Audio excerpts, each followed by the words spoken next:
इफिसियों 2 अध्याय 2 वचन, जिनमें तुम पहले इस संसार की रीति पर और आकाश के अधिकार के हाकिम अर्थात उस आत्मा के अनुसार चलते थे, जो अब भी आज्ञा न मानने वालों में कार्य करता है। Ephesians chapter 2 verse 2, in which you once walked according to the course of this world, according to the prince of the power of the air, the spirit who now works in the sons of disobedience.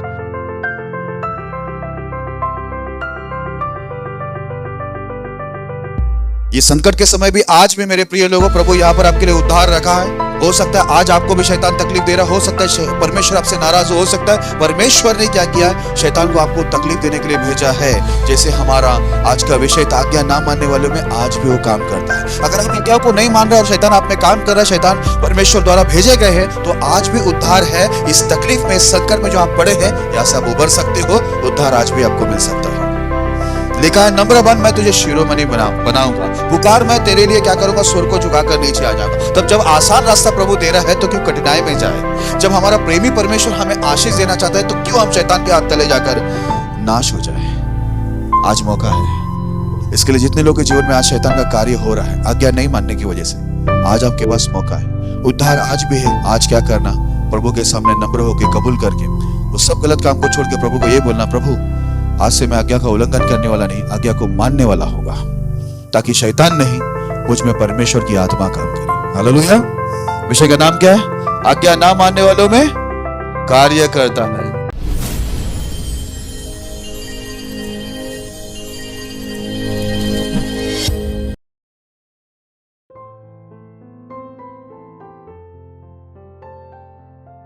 यदि आप भी चाहते हैं कि प्रभु आपके जीवन में भी अद्भुत कार्य करें, तो आप हमसे जुड़िए। और यदि आप भी प्रभु के अभिषिक्त दास पास्टर मोसेस जी से प्रार्थना करवाना चाहते हैं और बीमारी, गरीबी, पाप, श्राप से छुटकारा पाना चाहते हैं, तो प्रभु के दास से प्रार्थना करवाइए। प्रार्थना निवेदन के लिए डायल करें 982-150-9346। दूसरा number 982-090-2867। If you too want the Lord to work mighty wonders in your life, then you may join us. And if you want the Lord's anointed servant Pastor Moses to pray for you to get rid of sickness, poverty, sin and curses, then you may do so. For prayer request, 9821509346. Alternate number, 9820902867.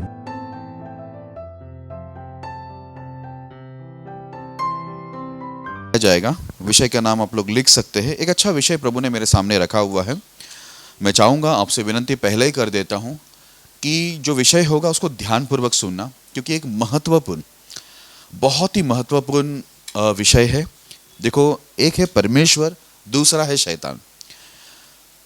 अनुभव आपको परमेश्वर और शैतान दोनों का होना चाहिए, नहीं है तो आप ये पृथ्वी पर जी नहीं पाएगा। दोनों का अनुभव होना जरूरी। तो आज उससे ही जुड़ा हुआ कई बातें इस विषय के अंदर है। तो बच्चे, जवान उम्र वाले कोई भी डिस्टर्बेंस ना करें और ध्यान से सुने। यहाँ पर विषय का नाम आपको दिख रहा है, आप विषय को लिख सकते हैं। और लिखना अच्छी आदत है, लिखने से राइटिंग अच्छी होती है, स्पेलिंग जोड़ना आपको आता है, वाक्य बनाना आता है, ठीक है। और आपकी एक डायरी तैयार होती है जिससे आप लोग आसानी से किसी को भी सिखा सकते, बाइबल स्टडी ले सकते। विषय का नाम मैं बोलने जा रहा हूँ, आज्ञा ना मानने वालों में कार्य करता है। Works in the sons of disobedience. ये जो विषय का नाम है, ये भी एक बाइबल का ही लाइन है। जब मैं वचन का लाइन है, मैं उसको आपको आगे बताऊंगा। फिलहाल हम लोग एक छोटी सी प्रार्थना करेंगे ताकि पवित्र आत्मा आपकी और मेरी मदद करे। प्रार्थना करेंगे, हम सभी खड़े हो जाएंगे, परमेश्वर से प्रार्थना करें। अब्राहम, इसहाक, याकूब के जीवित परमेश्वर, कभी ना बदलने वाले, सर्व से सर्वशक्तिमान, सर्वोत्तम, सर्वमेव विराजमान, ना तो आपके जैसा कोई था, ना है और ना कभी होगा। प्रभु, ये नहीं कि हम अच्छे हैं इसलिए आपने हमें चुना, लेकिन बात यह है कि आप बहुत अच्छे हैं और आपने हमारे पापों के अनुसार हमसे व्यवहार नहीं किया, इसके लिए विशेष धन्यवाद देते हैं। परमेश्वर हमारे अपराधों को माफ करके लहू वचन से शुद्ध करके ऐसे शुद्ध हृदय सच्चा मन देना कि हम सच्चाई और आत्मा से आपकी आराधना स्तुति करें, लोगों को दिखाने के लिए घमंड कपट से भक्ति ना करें, ताकि हम अपने आप को धोखा देकर नाश करने वाले ना बने। प्रभु आज हमें सुनने के लिए, कान ग्रहण करने के लिए, अच्छा मन समझने के लिए बुद्धि देना, और आप हमसे बातें करना, क्योंकि हम आपकी वाणी को सुनने आए हैं। क्योंकि मनुष्य के जीवन नहीं बदल सकते, लेकिन जब आपकी वाणी आती है तो मरे हुए मुर्दे भी कब्र से बाहर आते हैं। हमें आपके मार्ग में जिंदा करने के लिए लॉर्ड आपकी वाणी को स्वर्ग से उतारना और फ्रेश मन्ना हमें देकर शरीर और आत्मा में दोनों में हमें परमेश्वर भले चंगा और मजबूत करना।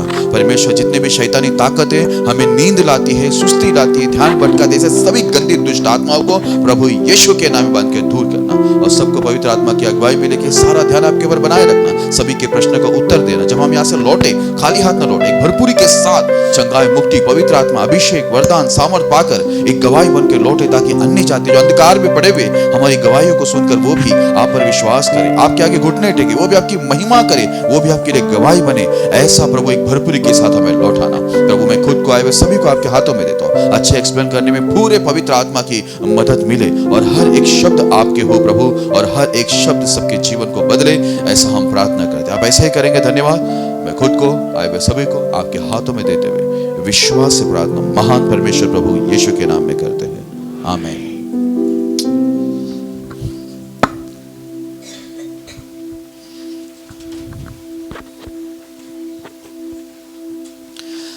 जैसे विषय का नाम है आज्ञा ना मानने वालों में कार्य करता है, works in the sons of disobedience.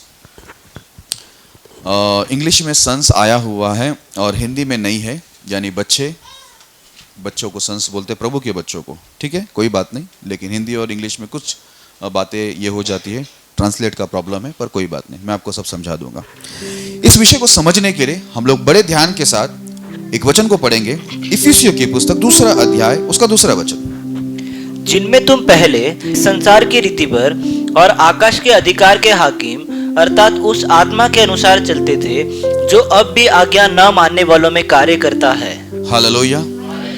अब प्रत्यक्ष जो आपका मुंडी है वो मुझे देखना, क्योंकि आप बाद में भी लिख सकते हैं, क्योंकि ये ना पूरा हमारे व्हाट्सएप ग्रुप में आता है, इसलिए बाद में लिखेंगे तो भी चल जाएगा, पर आप मुझे देखना, क्योंकि ये मुझे आपको ठीक से समझाना जरूरी है। ठीक है, अब यहाँ पर क्या लिखा हुआ, ये लिखने वाला देखो, एक बड़ा अनुभवी व्यक्ति पौलुस आज हमारे इस विषय के अंदर पौलुस बहुत ज़्यादा दिखने में आएगा आपको, क्योंकि वो एक अनुभवी है, क्योंकि वो गमालियल के अधीन में, एक एडवोकेट के अधीन में वो सीखता हुआ आया है, पुराने नियम के पूरे नियम उसको अच्छे से मालूम है। अब वो एक बात कहता है, वो क्या कहता है, जिनमें तुम पहले इस संसार की रीति पर और आकाश के अधिकारी के हाकिम अर्थात उस आत्मा के अनुसार चलते थे। ठीक है, हम लोग पहले कैसे चलते थे, संसार की रीति पर चलते थे। क्या आपने सुना, हम सबके सब प्रभु की रीति पे नहीं थे, क्योंकि प्रभु की जो रीति है वो हमारे पास थी ही नहीं, प्रभु के नियम थे ही नहीं, तो हम लोग संसार की रीति पर चलते थे और अंधकार के हाकिम अर्थात उस आत्मा के अनुसार चलते थे। उस आत्मा, अंधकार के जो हाकिम है वो कौन है मालूम है, कौन है, शैतान। हम शैतान के आत्मा के अनुसार चलते थे, संसार की रीति में चलते थे, हम लोग का चाल चलन पूरा शैतानी आत्मा के द्वारा होता था। इसके लिए हम लोग गालियां देते थे, नशा करते थे, झूठ बोलते थे, अत्याचार करते थे, दूसरों को दुख देते थे, निंदा करते थे, और बहुत सारे गलत काम को हम करते थे। और हम लोग को हमारी गलतियां, पाप कभी फील नहीं होती थी, हमें दुख भी नहीं होता था, क्योंकि हम लोग संसार की रीति और अंधकार के हाकिम उस शैतान की आत्मा में हम लोग चलते थे। ठीक है, आगे ऐसा लिखा है, जो हमारे विषय का नाम है, जो अब भी आज्ञा ना मानने वालों में कार्य करता है। मैं फिर एक बार उस वचन को पढ़ता हूं ताकि आप पूरी रीति समझे। जिनमें तुम पहले इस संसार की रीति पर और आकाश के अधिकारी के हाकिम अर्थात उस आत्मा के अनुसार चलते थे, जो अब भी आज्ञा ना मानने वालों में कार्य करता है। हालेलुया। अब ये बात को समझ लेना कि शैतान जाकर सब में नहीं कार्य करता है। किस में काम करता है वो, जितने लोग के पास परमेश्वर की आज्ञा पहुंचाई गई है, जिनको परमेश्वर की आज्ञा सिखाई गई है, समझाई गई है, उसके बाद वो व्यक्ति परमेश्वर की आज्ञाओं का उल्लंघन करता है, उस आज्ञाओं को नहीं मानता है या उस आज्ञा का अपमान करता है, तो मैं आपको बता दूं कि शैतान उनमें काम करता है। ये पौलुस पवित्र आत्मा में बोल रहा है। जिस आत्मा में हम पहले चलते थे, जिस रीति में हम संसार के पहले चलते थे, बोलता वो अब भी वो आत्मा आज्ञा जो नहीं मानता है उनमें वो आज भी क्या करता है? काम करता है। आज भी काम करता है। लेकिन किस में काम करता है? वो आज्ञा ना मानने वालों में काम करता है। वो आकर जब देखता है, वो सबको नहीं पकड़ सकता, वो सब में नहीं घुस सकता, ठीक है, सबके जीवन में वो घुस नहीं सकता। वो ये देखता है कि कौन परमेश्वर की आज्ञाओं को जानकर समझकर उसका उल्लंघन करता है, उसमें वो तुरंत क्या करता है? काम करना शुरू करता है। क्योंकि उसको मालूम है जो आज्ञाओं को मानते हैं उसको सुरक्षा परमेश्वर देता है। उसके चारों ओर परमेश्वर होता है, उसके अंदर पवित्र आत्मा होता है। उस व्यक्ति पर जो प्रभु की आज्ञा का आदर करता है, उस पर परमेश्वर का बलवंत हाथ होता है। तो उसके अंदर घुसने का तो सवाल उठता ही नहीं है कि उसके जीवन में जाकर शैतान काम करे। इसलिए यहां पर पौलुस बोलता है, जिस आत्मा में हम पहले चलते थे, जिस रीति में, जो संसार की रीति में हम पहले चलते थे, वो आत्मा, अंधकार का जो हाकिम, वो आत्मा आज भी काम करता है। किसमें? जो आज्ञाओं को नहीं मानते। इसके लिए कई लोगों को दर्शन में शैतान, टॉयलेट में शैतान, घर में शैतान, जीवन में शैतान, उनको चारों तरफ अपने जीवन के अंदर शैतान के कार्य ज्यादा दिखाई देते, क्योंकि वो लोग आज्ञाओं को जानकर भी आज्ञाओं को मानने की जहमत नहीं उठाते। हालेलुया। वो परमेश्वर की आज्ञा को जानने के बाद भी क्या करते? वो ईमानदारी नहीं दिखाते कि भाई मुझे उस आज्ञा को मानना है। अभी देखो, एक उदाहरण देता हूं आपको। आइए एक उदाहरण देखते हैं। यूहन्ना की पुस्तक 13 अध्याय 27 वचन। टुकड़ा लेते ही शैतान उसमें समा गया। तब यीशु ने उससे कहा, जो तू करता है तुरंत कर। हालेलुया। प्रभु भोज की विधि यहां पर चल रही है। आज भी प्रभु भोज है, ध्यान देना। बाइबल के अंदर लिखा हुआ, यीशु के हाथों से जैसे उस रोटी के टुकड़े को यहूदा ने, जो यीशु का एक चेला है, वो भी चुना हुआ चेला, जिसको यीशु ने अपना चेला बनाया है, बाइबल में लिखा है, जैसे ही वो रोटी को, जो अखमीरी रोटी है, ठीक है, उसको लेता है, शैतान तुरंत उसमें समा जाता है। तब यीशु बोलता है, जो तू करना चाहता है वो तुरंत कर। अब यहां पर देखिए, यीशु का चुना हुआ व्यक्ति, जिसको यीशु ने चुना है, आप सोचिए, जिसको किसी मनुष्य ने नहीं चुना। चुना किसने? परमेश्वर ने खुद ने चुना है। उसके अंदर, यीशु के सामने, उसके अंदर शैतान समा गया, लेकिन यीशु उसको बचा नहीं सका। अभी क्यों? उसका कारण मैं आपको बताता हूं। यीशु के सामने उसमें शैतान घुसता है और यीशु उसको बचा नहीं पा रहा है। प्रभु भोज की विधि चल रही है, शैतान घुस गया। अब क्यों शैतान यहां पर घुसा है, वो आपको मैं एक उदाहरण देता हूं। मैंने आपको दिखाया कि शैतान घुस गया यहूदा के अंदर, जो यीशु का चेला था। अब क्यों घुसा? एक चीज, यूहन्ना 12 अध्याय के 6 वचन में ऐसा लिखा है। मैं पूरा वचन नहीं पढ़ रहा हूं, पढ़ने की जरूरत नहीं, यहां पर आपको स्क्रीन पे दिखा रहा है। यहूदा इस्करियोती चोर था। वो क्या करता था? जो भी दान आती थी, ऑफरिंग आते थे परमेश्वर के लिए, वो क्या करता था मालूम है? वो दान का जो बैग है उसके हाथ में दिया हुआ था। अब उसके लिए वो ईमानदार नहीं था, ठीक है, उसको एक जिम्मा दिया था सेवकाई के अंदर की, जो दान का जो थैली है वो संभाल। ये क्या करता था? उसमें से वो चोरी करता था। और बाइबल क्या बताती है? चोरी मत कर। हालेलुया। 10 आज्ञा में भी लिखा है, और ये बात को नया नियम में भी लिखा है कि तुझे चोरी नहीं करना है। लेकिन ये यीशु के साथ रहकर भी ये काम क्या करता था? चोरी करता था। इसका मतलब वो क्या किया है? आज्ञा का उल्लंघन। नंबर 2, मत्ती उसका 26 अध्याय 14 और 15 में ऐसा लिखा हुआ है, यहूदा ने 30 चांदी के सिक्के में प्रभु यीशु को बेचा। दूसरा चीज, जिस प्रभु को हम हर कीमत में हासिल करना चाहिए, जो उसको मुफ्त में मिला हुआ उद्धार करता, अनमोल परमेश्वर, जिसका यहूदा योग्य नहीं था, उसके जीवन में वो यीशु मसीह उद्धार करता आकर उसको चुना, उसको अपना बनाया, उसको अपना सेवक बनाया, एक पहचान दी। उसने उसी यीशु को 30 चांदी के सिक्का में क्या किया? बेच डाला। ये उसका दूसरा गलती। इसके लिए बाइबल में लिखा है, बुद्धि को लिखा है ना, बेचो मत, मोल ले लो, बेचो मत, खरीदो। और बुद्धि का आराम परमेश्वर से ही होता है। हालेलुया। इसने क्या किया? 30 चांदी के सिक्के में बेचा। एक बड़ा गुनाह किया उसने। खरीदना चाहिए था लेकिन बेचा। नंबर 3, प्रेरितों के काम उसका 1 अध्याय 17 और 18 में ऐसा लिखा हुआ है, वो व्यक्ति हम में गिना गया, मतलब वो सेवकाई में गिना गया। नंबर 2, ऐसा लिखा हम में गिना गया। नंबर 2, वो सेवकाई में सहभागी हुआ। एक है वो यीशु के चेला में गिना गया, दूसरा है वो सेवकाई में आया था, सहभागी हुआ। तीसरा है उसने अधर्म की कमाई से एक खेत मोल लिया। कौन सा कमाई था उसका? अधर्म की। यीशु को बेचकर उसके पास अधर्म की कमाई थी। एक चोरी का कमाई था और दूसरा है महान परमेश्वर यीशु को बेच के कमाया हुआ कमाई था। उस कमाई से उसने क्या किया? एक खेत को मोला। और चौथा चीज क्या हुआ उसके जीवन के अंदर? लिखा है सिर के बल गिरा और उसका पेट फट गया और उसकी सब अतड़ियां निकल पड़ी और वो मर गया। हालेलुया। अब मुझे बताइए शैतान इसमें क्यों काम किया, क्यों घुसा? कोई बता सकता है? उसने क्या किया? आज्ञा को नहीं माना। वो यीशु का चेला था, यीशु का चुनावा था।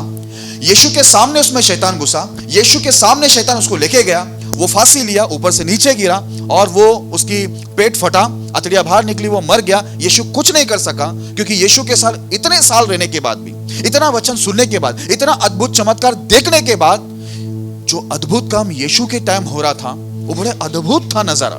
वो देखने के बाद भी ये व्यक्ति परमेश्वर की आज्ञा का उल्लंघन कर रहा था, ये चोरी कर रहा था। ये क्या किया मालूम है? अगर आप प्रेरितों के काम 26 अध्याय के अंदर मैंने आपको बताया ना, जाकर देखेंगे तो ऐसा लिखा हुआ कि उसने यीशु को पहले ही उसने बेचने का कीमत ले चुका था। और यीशु बोला भी, मुझे पकड़वाने वाला तुम्हारे बीच में। ऊपर से एक्टिंग करके क्या बोलता है? क्या प्रभु मैं हूं क्या? ये मसीह लोग बड़े एक्टर होते हैं। गुनाह करके बैठा हुआ है, जिनसे नहीं मिलने का बोला, जिनके खमीर को नहीं खाने का बोला, उनके फरीसी शास्त्री लोग के पास, उन याजकों के पास जाकर जो यीशु के खिलाफ थे, उनसे ये 30 चांदी का सिक्का लेकर यीशु को उसने बेच डाला। और इसी वजह से, आज्ञा का उल्लंघन करने की वजह से शैतान को यह अवसर मिला कि यीशु के सामने उसके अंदर समा गया और उसको लेके गया। और कितनी बुरी मौत! देखो, पेट फट के अतड़ियां बाहर आकर वो एक जानवर जैसा एक मौत लिया। पता है क्यों? यीशु का चुना व्यक्ति होकर भी ऐसी मौत शैतान द्वारा उसको इसलिए मिली क्योंकि यीशु को जानकर भी वो परमेश्वर की आज्ञाओं को नहीं माना। इसके लिए यीशु के सामने शैतान उसको लेके गया। Praise the Lord, hallelujah. यूहन्ना उसका 13 अध्याय 2 वचन में ऐसा लिखा है, शैतान ने यहूदा इस्करियोती के मन में यह डाला कि प्रभु यीशु को पकड़वाए। अभी देखो, जो हम लोग ने वचन पढ़ा था ना शुरुआत का, वो शुरुआती वचन में हम लोग ने, शुरुआती नहीं, जो सेकंड वचन हम लोग ने पढ़ा था यूहन्ना 13 अध्याय का 27 वचन। अभी ये 13 अध्याय का ही मैं आपको बता रहा हूं। कौन सा वचन है? हाँ, दूसरा वचन में 13 अध्याय का, यूहन्ना 2 अध्याय 13 वचन में लिखा, शैतान ने यहूदा इस्करियोती के मन में ये डाला कि यीशु को क्या करे? पकड़वाए। और हम लोग देखते हैं जैसे थोड़ा नीचे आता है 27 में हम लोग देखते हैं कि शैतान उसके अंदर समा जाता है। पहला मन में डाला, गुस्सा नहीं। ऊपर हम पढ़ते हैं तो देखते हैं, हमें देखने क्या मिलता है? मन में डाला कि यीशु को पकड़वाए, है ना? 13 अध्याय 2 वचन ना, 13 अध्याय 2 वचन ही ना। ओके, मन में डाला लेकिन गुस्सा नहीं। कोई बोल सकता है उस वक्त गुस्सा क्यों नहीं? हाँ, अभी तक वो उस गलती के अंदर गया नहीं है। अभी इसके लिए मन में डाल के शैतान छोड़ा। जैसे उसने किया, वो डीलिंग किया, उसने पैसे लिए, ठीक है, एक बड़ा गुनाह हो रहा है कि यीशु को बेचने का। उसके बाद क्या हो गया?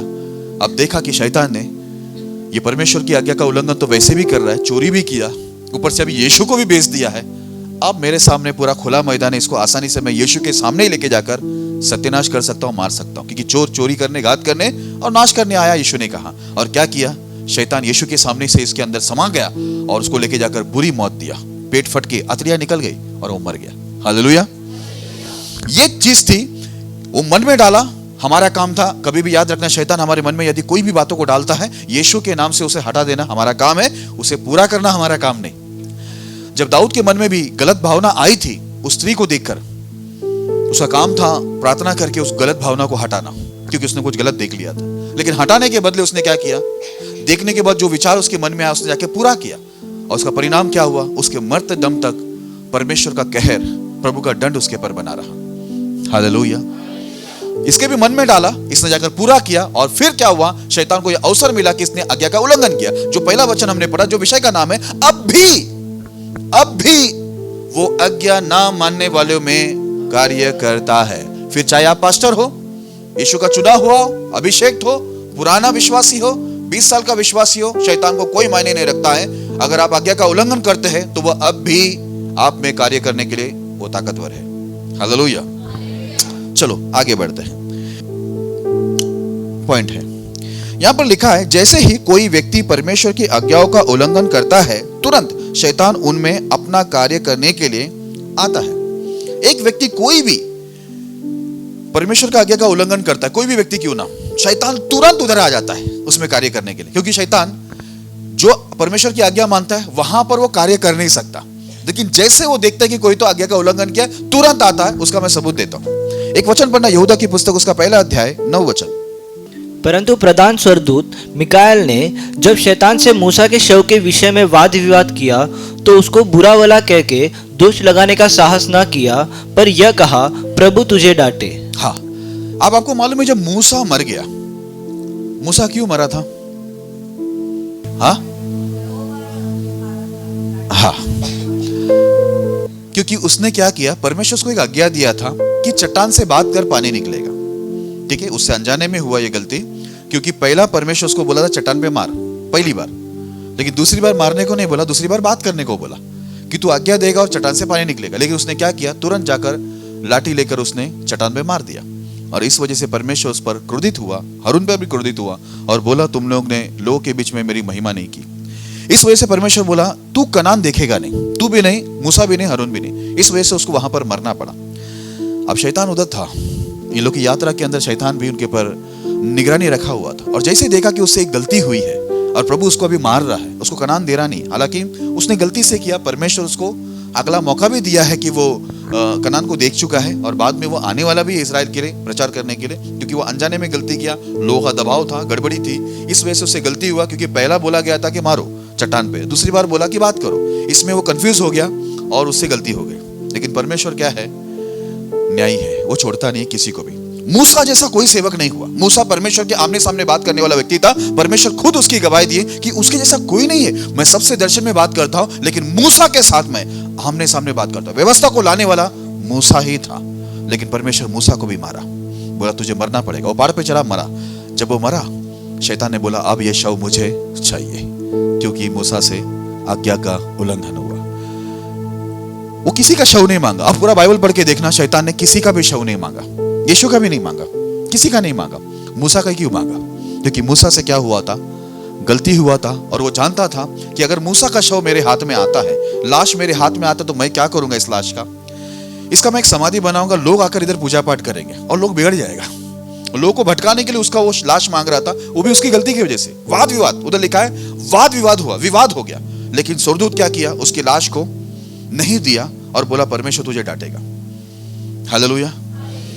एक बात को आप बता देता हूं मैं, हम जब भी परमेश्वर की आज्ञा कहीं भी अंधेरे में, उजाले में, चुपके से, कॉलेज में, ट्यूशन में, इंस्टीट्यूट में, गांव में, शहर में, घर में, अंधेरे में, उजाले में, कहीं भी हम जब भी कोई गलत काम करते हैं ना, एक तो हमें मालूम होता है, दूसरा परमेश्वर को, और तीसरा है शैतान को। एक और उदाहरण देता हूं इसी के बारे में। जकरिया उसकी 3रा अध्याय पहला वचन पढ़ना जरा। जकरिया उसका 3रा अध्याय पहला वचन। फिर उसने यहोशू महायाजक को यहोवा के दूत के सामने खड़ा हुआ मुझे दिखाया, और शैतान उसकी दाहिनी और उसका विरोध करने को खड़ा था। हाँ, अब यहाँ पर क्या लिखा है मालूम है? एक महायाजक है जिसका नाम है यहोशू। ये वो यहोशू नहीं है जो मूसा के बाद वाला था। आप इसमें गलती कभी नहीं करना, नहीं तो आपको लगेगा वो वही यहोशू है। ठीक है, ये यहोशू है महायाजक। अभी ये क्या हुआ मालूम है? ये यहोशू महायाजक के सामने ऐसा लिखा है, फिर उसने यहोशू महायाजक को यहोवा के दूत के सामने खड़ा हुआ मुझे दिखाया। ठीक है, और शैतान उनकी दाहिनी ओर उसका विरोध करने को खड़ा था। अब ये परमेश्वर के दूत के सामने ये महायाजक यहोशू खड़ा है, लेकिन उसके विरोध करने के लिए शैतान भी खड़ा है। आपको मालूम है ये शैतान विरोध करने के लिए क्यों खड़ा है? वहीं पर उसी अध्याय का 3रा वचन पढ़ना, 3 का 3, जकरिया 3 अध्याय 3 वचन। उस समय यहोशू तो दूत के सामने मैला वस्त्र पहने हुए खड़ा था। हाँ, वो दूत के सामने कौन सा वस्त्र पहना हुआ था? मैला वस्त्र। ये देखकर शैतान आ गया। अब मैला वस्त्र बोलेगा तो आप ये मत सोचना कि कोई गंदा इधर का उधर का वो उठाकर लेके आया कपड़ा, वो बात नहीं हो रही है। यहाँ पर बात क्या हो रही है, असल में जब इजराइल लोग अपने पाप बुराई की वजह से बेबीलोन में उठा के ले गए थे, उनको वहां पर बंदी बनाकर लेके गया था, तो ये लोग अन्य जातियों के मध्य में थे। अब जब ये लोग अन्य जाति के मध्य में थे तो हुआ क्या मालूम है, इन लोग ने अन्य जाति स्त्रियों के साथ अपनी शादी ब्याह की। तो उसमें ये जो यहोशू महायाजक है, इसके जो बच्चे लोग थे वो लोग ने भी अन्य जाति स्त्रियों के साथ क्या किया, ब्याह लिया। तो ये बात अभी शैतान को मालूम है, ठीक है, लेकिन वहां पर परिस्थिति कुछ अलग थी, ठीक है। अब यहाँ पर भी परमेश्वर इसको कवर कर रहा है, बचा रहा है, क्योंकि वो लोग ऑलरेडी पहले ही परमेश्वर के दंड में थे और अन्य जाति के बीच में परमेश्वर ने इनको भेजा था। वहां पर क्या हुआ, एक दबाव, एक परिस्थिति के अनुसार, क्योंकि अब वो दूसरे देश में, वहां पर अलग से परिस्थिति उनके ऊपर दबाव बने हुए, उन लोग ने जाकर शादी किया।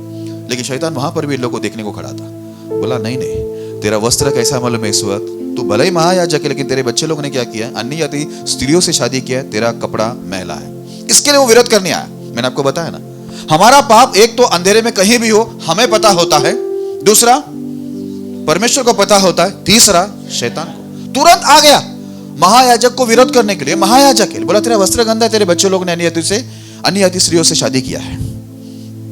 ओके, आपको इतना समझ में आया? शैतान को बराबर मालूम है, वो किधर भी कार्य नहीं करता। कैसा आ गया ना लड़ने को, परमेश्वर के सामने, प्रभु के दूत के सामने बोलता है, इसने क्या किया, मैला वस्त्र पहना हुआ है, विरोध करने को आया है, ये योग्य नहीं है परमेश्वर का। ओके, आगे अभी उसी अध्याय में जकरिया 3 अध्याय 4 और 5 वचन को जरा पढ़ना। तब दूत ने उनसे जो सामने खड़े थे कहा, इसके ये मैले वस्त्र उतारो। फिर उसने उससे कहा, देख मैंने तेरा अधर्म दूर किया है और मैं तुझे सुंदर वस्त्र पहना देता हूँ। तब मैंने कहा, इसके सिर पर एक शुद्ध पगड़ी रखी जाए। अतः उन्होंने उसके सिर पर याजक के योग्य शुद्ध पगड़ी रखी और उसको वस्त्र पहनाए। उस समय यहोवा का दूत पास खड़ा रहा। हालेलुया। अब परमेश्वर की इच्छा क्या थी, जब ये लोग लौट के आए थे, ठीक है, परमेश्वर के इस देश के अंदर, इजराइल के अंदर वापस से लोग लौट के आए यरूशलेम में, उस टाइम की बात है। तब क्या किया मालूम है, यहाँ पर बाइबल में ऐसा लिखा हुआ, परमेश्वर इन लोग के जो अपराध उस समय उन लोग से हो गए थे बेबीलोन के अंदर, इनके जो महायाजक यहोशू के बेटे लोग ने भी अन्य जाति से शादी की और बहुत सारे इजराइल लोगों ने अन्य जाति से शादी की।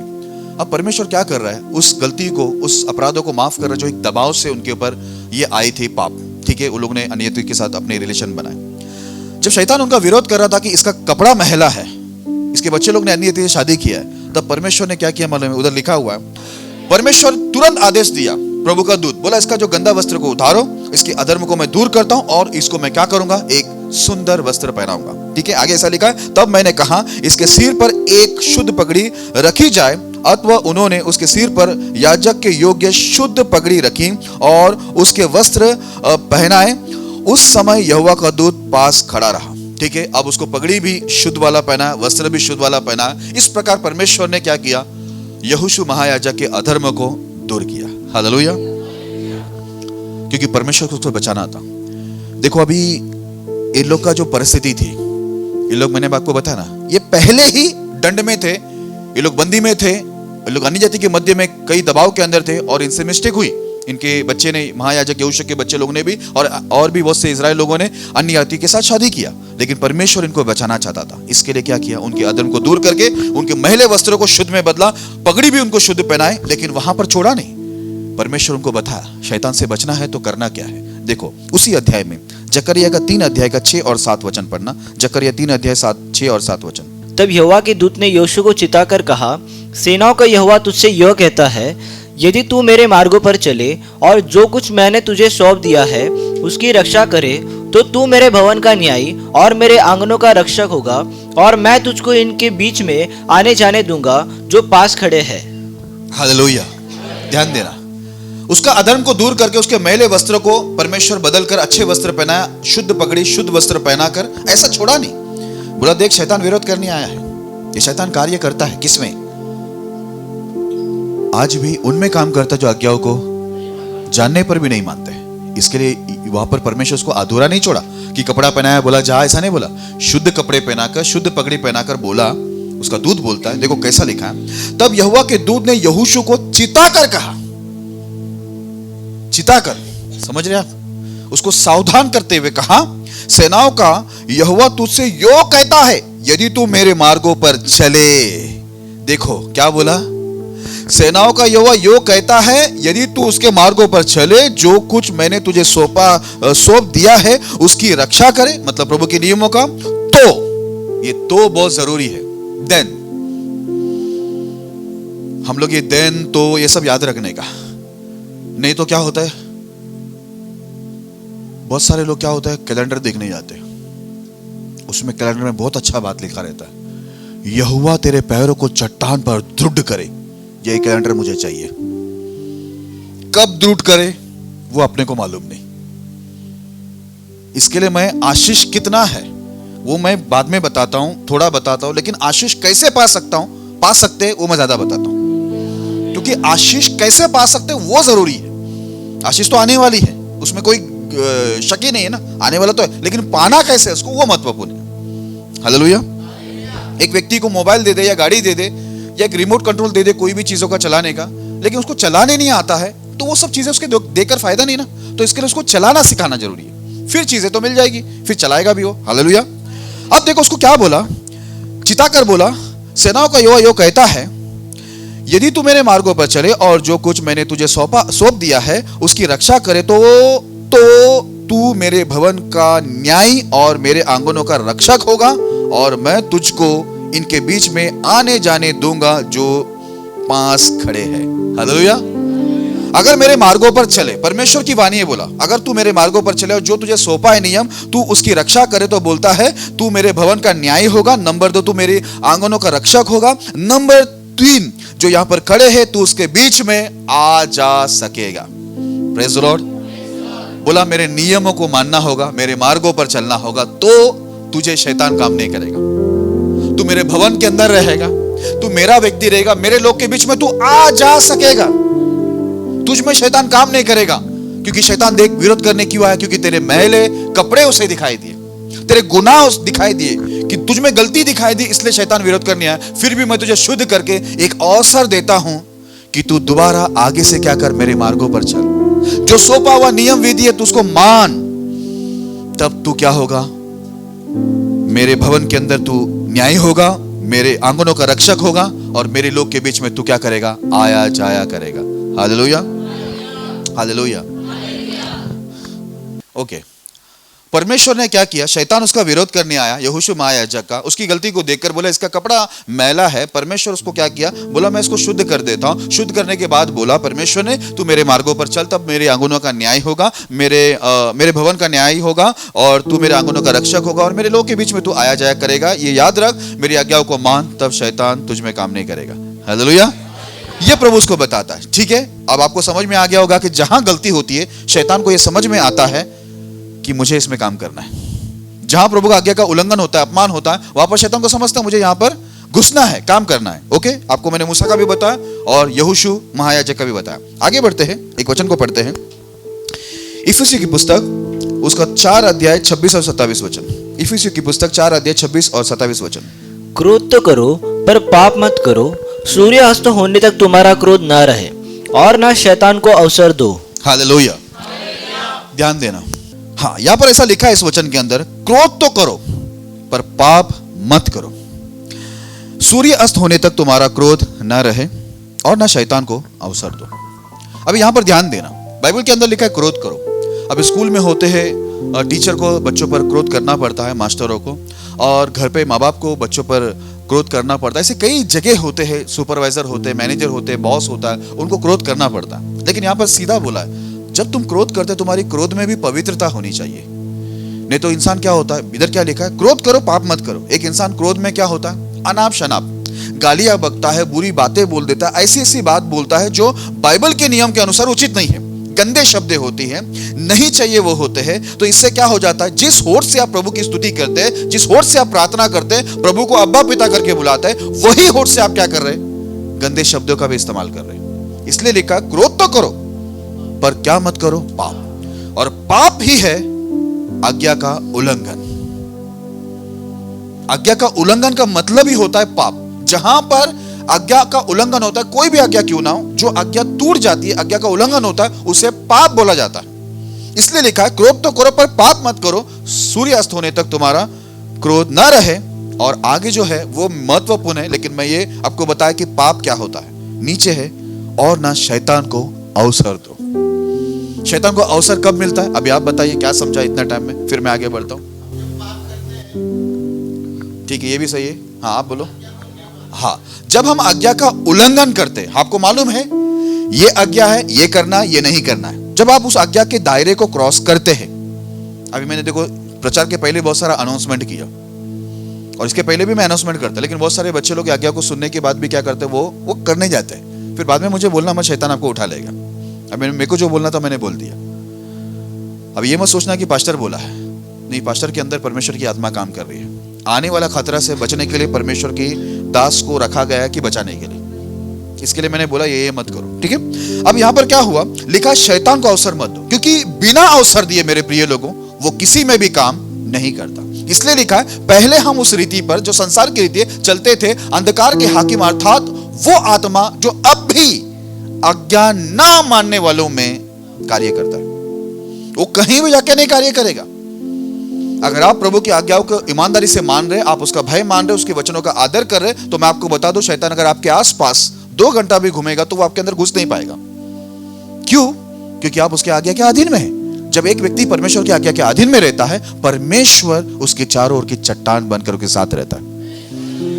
तो उसकी हिम्मत थोड़ी हो सकती है कि वो आपके अंदर घुसे, वो आप में काम करे। वो काम कब करता है? जैसे ही हम प्रभु के दायरे से बाहर होता है, तब वो हमारे अंदर घुस जाता है, और हमें पता नहीं चलता है कि हम प्रार्थना से दूर है, हम प्रभु की संगति से दूर है, हम प्रभु के दर्शन स्वप्न से दूर है, हम प्रभु के पवित्र नियम से दूर है, हम परमेश्वर के उद्धार से दूर है, हम परमेश्वर के आनंद जीवन से दूर है, हम परमेश्वर की उस खुशी से, जो खुशी शब्दों में बयान नहीं हो सकती, जो संसार के पास किसी के पास नहीं है, वो खुशी से हम दूर चले जाते हैं, हमें पता नहीं चलता।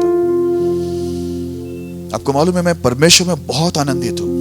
मैं कल रात को भी आकर प्रार्थना कर रहा था, मैं सोच रहा था कि प्रभु का वो आनंद शब्दों में बयान नहीं हो सकता, जो प्रभु की उपस्थिति में मिलती है। वो नहीं मिल सकती है, नए कपड़े से नहीं मिल सकती, गाड़ी घोड़ा से नहीं मिल सकता, बंगलों से नहीं मिल सकता, पैसों से नहीं मिल सकता। एक अलग खुशी है वो लोगों के पास नहीं है मेरे प्रिय लोगों, बहुत लोग के पास नहीं है, जो चर्च के अंदर भी बैठे हुए। वो एक अलग खुशी, हम लोग उससे दूर हो जाते हैं जब हम लोग आज्ञा का उल्लंघन करते हैं। हम बहुत कुछ खो देते हैं जो प्रभु ने हमारे लिए रखा हुआ है। हालेलुया। अवसर मत दो, इधर लिखा हुआ शैतान को अवसर मत दो। कितने लोग देखो अवसर देने से वो शैतान पीड़ित हुए, कितने लोग अवसर देने से वो क्या हो गए, अपने पद से गिराए गए। कितने लोग अवसर देने से क्या हो गए, आज बड़े दंड के अधीन हो गए। कितने लोग की गवाही खराब हुई क्योंकि वो लोग ने शैतान को अवसर दिया। हालेलुया। बिना शैतान को अवसर दिए कभी शैतान किसी के जीवन के अंदर कभी नहीं काम कर सकता। जब तक हम उसको वेलकम ना करें, हम उसको मौका ना दें, तब तक वो कभी नहीं काम करेगा हमारे जीवन के अंदर। लेकिन जब हम लोग उसको अवसर देते हैं, इनवाइट करते हैं अपने जीवन के अंदर, तब वो हमारे जीवन के अंदर पूरा काम करता है। Praise the Lord. आपको बात समझ में आ रही है? ओके, आगे बढ़ते हैं। अब क्या है पॉइंट बताओ। हम में शैतान के कार्य की शुरुआत कैसे होती है? ये बहुत महत्वपूर्ण है, कैसे होती है। एक एक चीज बारीकी से पवित्र आत्मा को सिखा रहा है, दिमाग में डालना। कल आप बाहर जाओगे, कोई कलीसिया में बैठे होंगे, मैं पूछने नहीं आऊंगा। जब तक आप कलीसिया के अंदर है, मेरा प्यार, मेरा डांट, मेरी मदद, मेरी सहायता, मेरी प्रार्थना, मेरी उपास आपके पीछे 24 घंटे है। आप डरो मत। लेकिन जिस दिन आप ऐलान कर दोगे मैं कलीसिया छोड़ चुका, उसके बाद आप और शैतान, लेकिन अंदर है, तब तक आपके पास ये अवसर है कि मैं हूं, प्रभु है। कैसे काम करता है, शुरुआत कैसे होती है? ओके, 1 कुरिन्थी उसका 10वां अध्याय 20 से 23। 1 कुरिन्थी 10वां अध्याय 20 से 23। नहीं, वरन यह कि अन्य जाति जो बलिदान करते हैं वह परमेश्वर के लिए नहीं परंतु दुष्टात्माओं के लिए बलिदान करते हैं, और मैं नहीं चाहता कि तुम दुष्टात्माओं के सहभागी हो। तुम प्रभु के कटोरे और दुष्टात्मा के कटोरे दोनों में से नहीं पी सकते। तुम प्रभु की मेज और दुष्टात्माओं की मेज दोनों के साझी नहीं हो सकते। क्या हम प्रभु को क्रोध दिलाते हैं? क्या हम उससे शक्तिमान हैं? सब वस्तुएं मेरे लिए उचित तो है, परंतु सब लाभ की नहीं। सब वस्तुएं मेरे लिए उचित तो है, परंतु सब वस्तुएं से उन्नति नहीं। हाँ, अभी ध्यान देना। जैसे मैंने बताया, हम में शैतान के कार्य की शुरुआत कैसे होती है, ध्यान से सुनना। आज बहुत महत्वपूर्ण विषय जा रहा है, सुन रहे हैं हम लोग। नहीं, यहाँ पर पौलुस बात कर रहा है। पौलुस अपना अनुभव रख रहा है और आत्मा में होकर बात कर रहा है। पौलुस के देखो बहुत सारी बातें हम सुन रहे हैं। यहाँ पर पौलुस ये कहता है, पौलुस ने ये कहा शैतान को अवसर मत दो, ठीक है। और यहाँ पर पौलुस ये कहता है नहीं, वरन ये कि अन्य जाति जो बलिदान करते हैं वे परमेश्वर के लिए नहीं परंतु दुष्ट आत्मा के लिए बलिदान करते हैं, और मैं नहीं चाहता कि तुम दुष्ट आत्मा के सहभागी हो। अभी यहाँ पर ध्यान देना, पौलुस एक विरोधी, मसीह विरोधी व्यक्ति था। जब प्रभु में आया वो पवित्र आत्मा में परिपूर्ण होकर इतने डिटेल में लोगों को समझाता था, क्योंकि परमेश्वर की आत्मा से वो पुराने नियम भी अच्छा जानता था और यीशु के भी जितने नियम थे वो अच्छे से जानता था। वो क्या बोल रहा मालूम है? अन्य जाति लोग जितनी भी बलिदान करते हो किसके लिए करते हैं?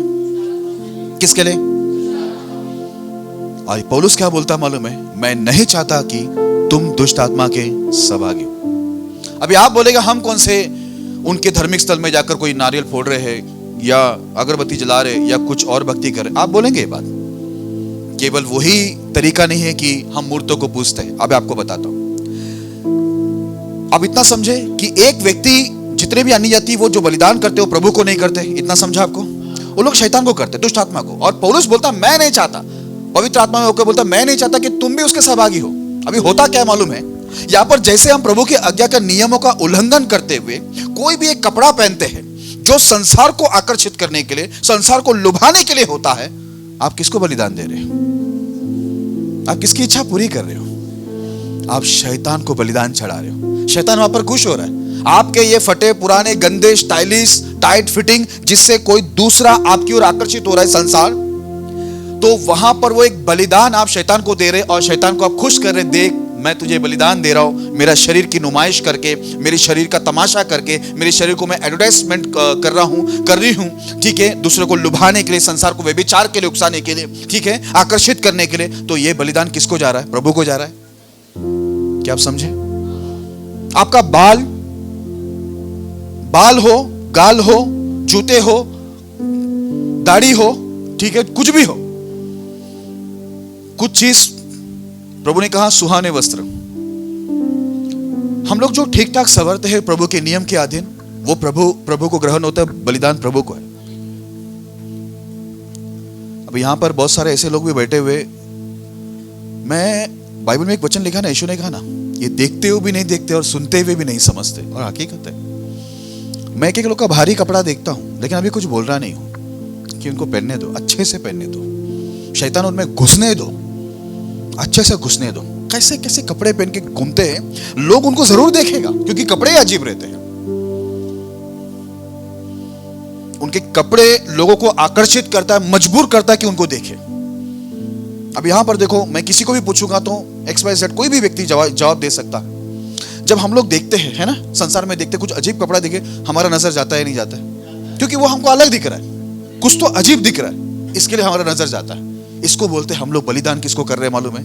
शैतान को। और पौलुस बोला जितने अन्य जाति लोग करते हैं ना, कुछ भी कपड़ा पहना, कैसे भी पहना, स्टाइलिश, लोगों को लुभाने वाले, वो लोग शैतान को बलिदान करते हैं। पौलुस बोलता है मैं नहीं चाहता कि तुम शैतान के सहभागी हो। टीचर ने बोला, सर ने बोला कंपलसरी है, ये कंपलसरी था उधर। डैनियल के समय उनका बेबीलोन का खाना खाना कंपलसरी था ना? नहीं मॉम जी, कंपलसरी था ना? तो क्या बोला डैनियल? कंपलसरी पास्टर जी, कंपलसरी खाना पड़ेगा। रुक, चटनी लेके रुक, कंपलसरी है, थोड़ा सॉस डालना। अरे रुक भाई, नहीं कंपलसरी है पास्टर जी, कंपलसरी। थोड़ा सेजवान चटनी देना, कंपलसरी। कंपलसरी, कंपलिया थाम जरा, रुक जरा भाई। परमेश्वर के नियम मानना भी कंपलसरी है। ये बाप का आदेश है, ये भयंकर परमेश्वर का आदेश है। वो लोगों से बचाने की ताकत रखता है, पर लोग परमेश्वर के हाथों से बचाने की ताकत नहीं रखते हैं। लिखा है परमेश्वर के हाथ में पड़ना भयंकर बात है। इसने डैनियल ने बोला मन में मैं ठाना हूं कि ये अशुद्ध खाना नहीं खाऊंगा, प्रभु के विरुद्ध नहीं जाऊंगा। इसलिए परमेश्वर उसके मुंह को मात्र 10 दिन के अंदर चकमक कर दिया और 3 साल में उसको इतना काबिल बना कि वो राजा के दरबार में मुख्य व्यक्ति बना। वो जब शेर के मांद में डाला गया था, कंपलसरी था 1 महीना राजा की प्रार्थना करने का, लेकिन वो कंपलसरी माना क्या? एक कंपलसरी वाले जितने भी भाई बहन बैठे हुए, कंपलसरी लेके मेरे पास कभी मत आना।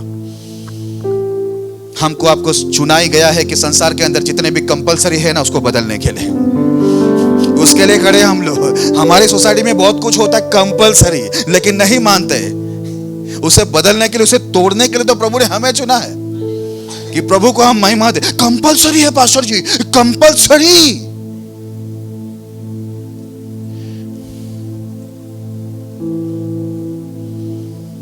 कंपलसरी था शद्रक मेशक अबेदनगो को बोला झुक जा, नहीं तो 7 गुना आग बढ़ा के डालेगा। माना कंपलसरी? कंपलसरी वहां पर डैनियल ने माना नहीं। इसके लिए वो लोग एक अद्भुत गवाह है, और हम लोग परमेश्वर की निंदा का, लोगों का ठोकर का कारण सालों से बनकर बैठे हुए, और शांति बहुत ज्यादा रहती है हमारी। आई एम नॉट रॉन्ग, मुझे नहीं लगता मैं गलत हूं। अरे तेरे को क्या लगता है वो परमेश्वर पूछ रहा नहीं है। I am not wrong.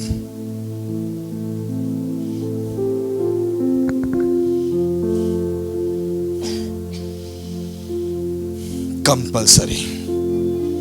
आज के बाद ये शब्द मुझे इधर सुनना नहीं आना चाहिए। जिधर भी कंपलसरी बदल डालो उनको। डैनियल ने सबका खाना छुड़ा दिया और सबको पवित्र खाना खाने को रखा। शद्रक मेशक अबेदनगो पूरी दुनिया को झुका दिया, बोला यही ईश्वर है, यही परमेश्वर है सत्य। वहां का राजा ने बोल दिया। सब लोग के अंदर भय लेके आया ये लोग ने, क्योंकि ये लोग ने कंपलसरी ऑर्डर को फॉलो नहीं किया। मुझे आकर मत बताओ अरे ये तुम्हारे लिए परमेश्वर ने रखा है, बाइबल में लिखा है। मैं ही तुम्हारे लिए स्थिति लेके आता हूं तुम्हें परखने के लिए कि तुम मेरा भय मानते हो या संसार की कंपलसरी नियम मानते हो। आज ऐसे कितनी सारी चीज थी सिस्टर, है ना? मॉम जी के भी ऑफिस में, आपके ऑफिस में कितनी सारी चीज कंपलसरी थी। कई बार हमारा मन दुखता है कि हम लोग को नहीं मिला। डरो मत, हमें जरूरत नहीं है दुनिया की कोई भी फैसिलिटी की। हमारा खुदा हमारे लिए काफी है।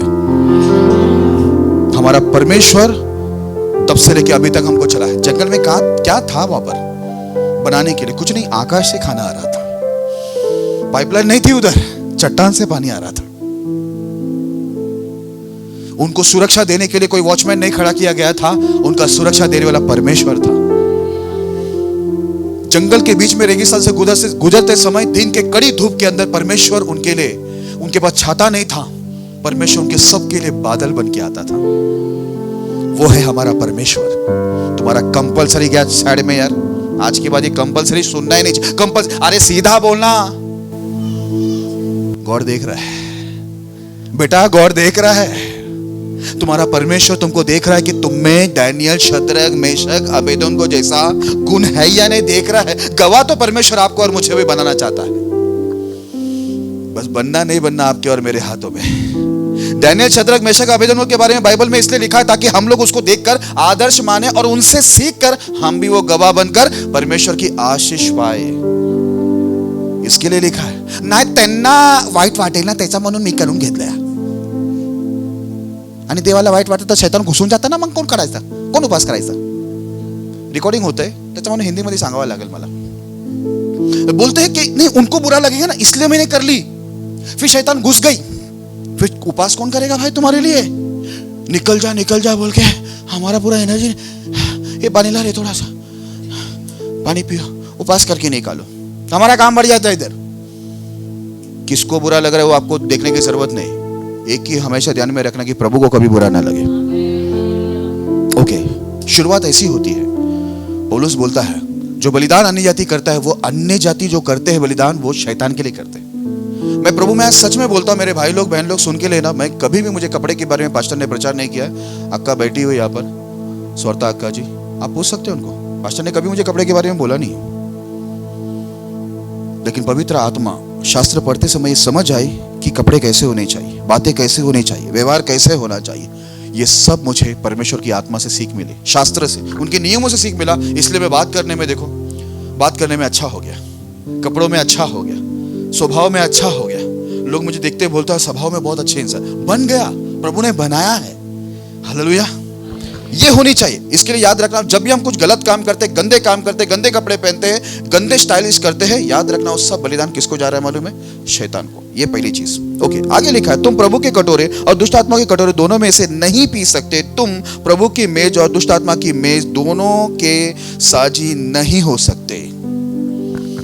आप शैतान के भी मेज में बैठते हैं जाकर, प्रभु के मेज में भी, शैतान के कटोरे में भी जाते हैं, प्रभु के कटोरे में, संसार में भी है, प्रभु के साथ भी है, चर्च में भी है और बाहर भी है, संसार बनाने वाले के भी है और संसार के भी है। हम दोनों जगह में बराबर रहते हैं। बहुत सारे काम जो गलत है हम संसार में जाके आराम से करते हैं, चुपके से, किसी को मालूम नहीं है। फिर इधर आते हैं, पवित्र आते पवित्र स्थान में ले चल प्रभु, आपके बोलने से ले चलेंगे। एयरपोर्ट में जाके ले चल मुझे, अमेरिका में ले चल मुझे, डोनाल्ड ट्रंप के सिंहासन के पास लेके जाएगा एयरपोर्ट वाला, लात मार के एयरपोर्ट से बाहर कर देंगे। आपके बोलने से नहीं होता है, उसकी प्रॉपर प्रोसेसिंग होती है ना, प्रोसेस होता है कि भाई पासपोर्ट निकाले, वीजा निकाले, उसके बाद ही आपको उधर एंट्री है। आपके बोलने ले चल मुझे बोलने से थोड़ी होता है, बोलने से कुछ नहीं होता है बेटा, ये बेटिया परमेश्वर का एक नियम है, उसे हमें फॉलो करना पड़ेगा। ओके, दोनों कटोरा में पीते हैं, दोनों मेज में बैठते हैं, ठीक है। इस प्रकार हम लोग करते क्या है मालूम है? बलिदान शैतान को देते हैं, शैतान की इच्छा को पूरी करते हैं, उसको खुश करते हैं, फिर दोनों कटोरे में रहते हैं, इधर भी आते हैं मुंह डालने के लिए, इधर भी मेज में बैठते हैं। अभी अगला वचन देखना क्या लिखा हुआ है। क्या हम प्रभु को क्रोध दिलाते हैं? क्या हम उससे शक्तिमान हैं? इस प्रकार हम क्या कर रहे हैं मालूम है? शैतान की इच्छा पूरी करके और दोनों कटोरे में मुंह डालकर और दोनों मेज में बैठकर हम लोग क्या करते हैं मालूम है? क्या करते हैं? प्रभु को गुस्सा दिलाते हैं। ये अंडरलाइन करना। हम ये हरकत से पास्टर को नहीं, आपको ऐसा लगता होगा पास्टर बोल रहा है, क्यों बोला, ऐसा बोलना नहीं चाहिए था, सबके सामने बोलना नहीं चाहिए था। यहां पर ये सब काम करते, ये नियम मेरा नहीं है भाई, ये प्रभु का नियम है।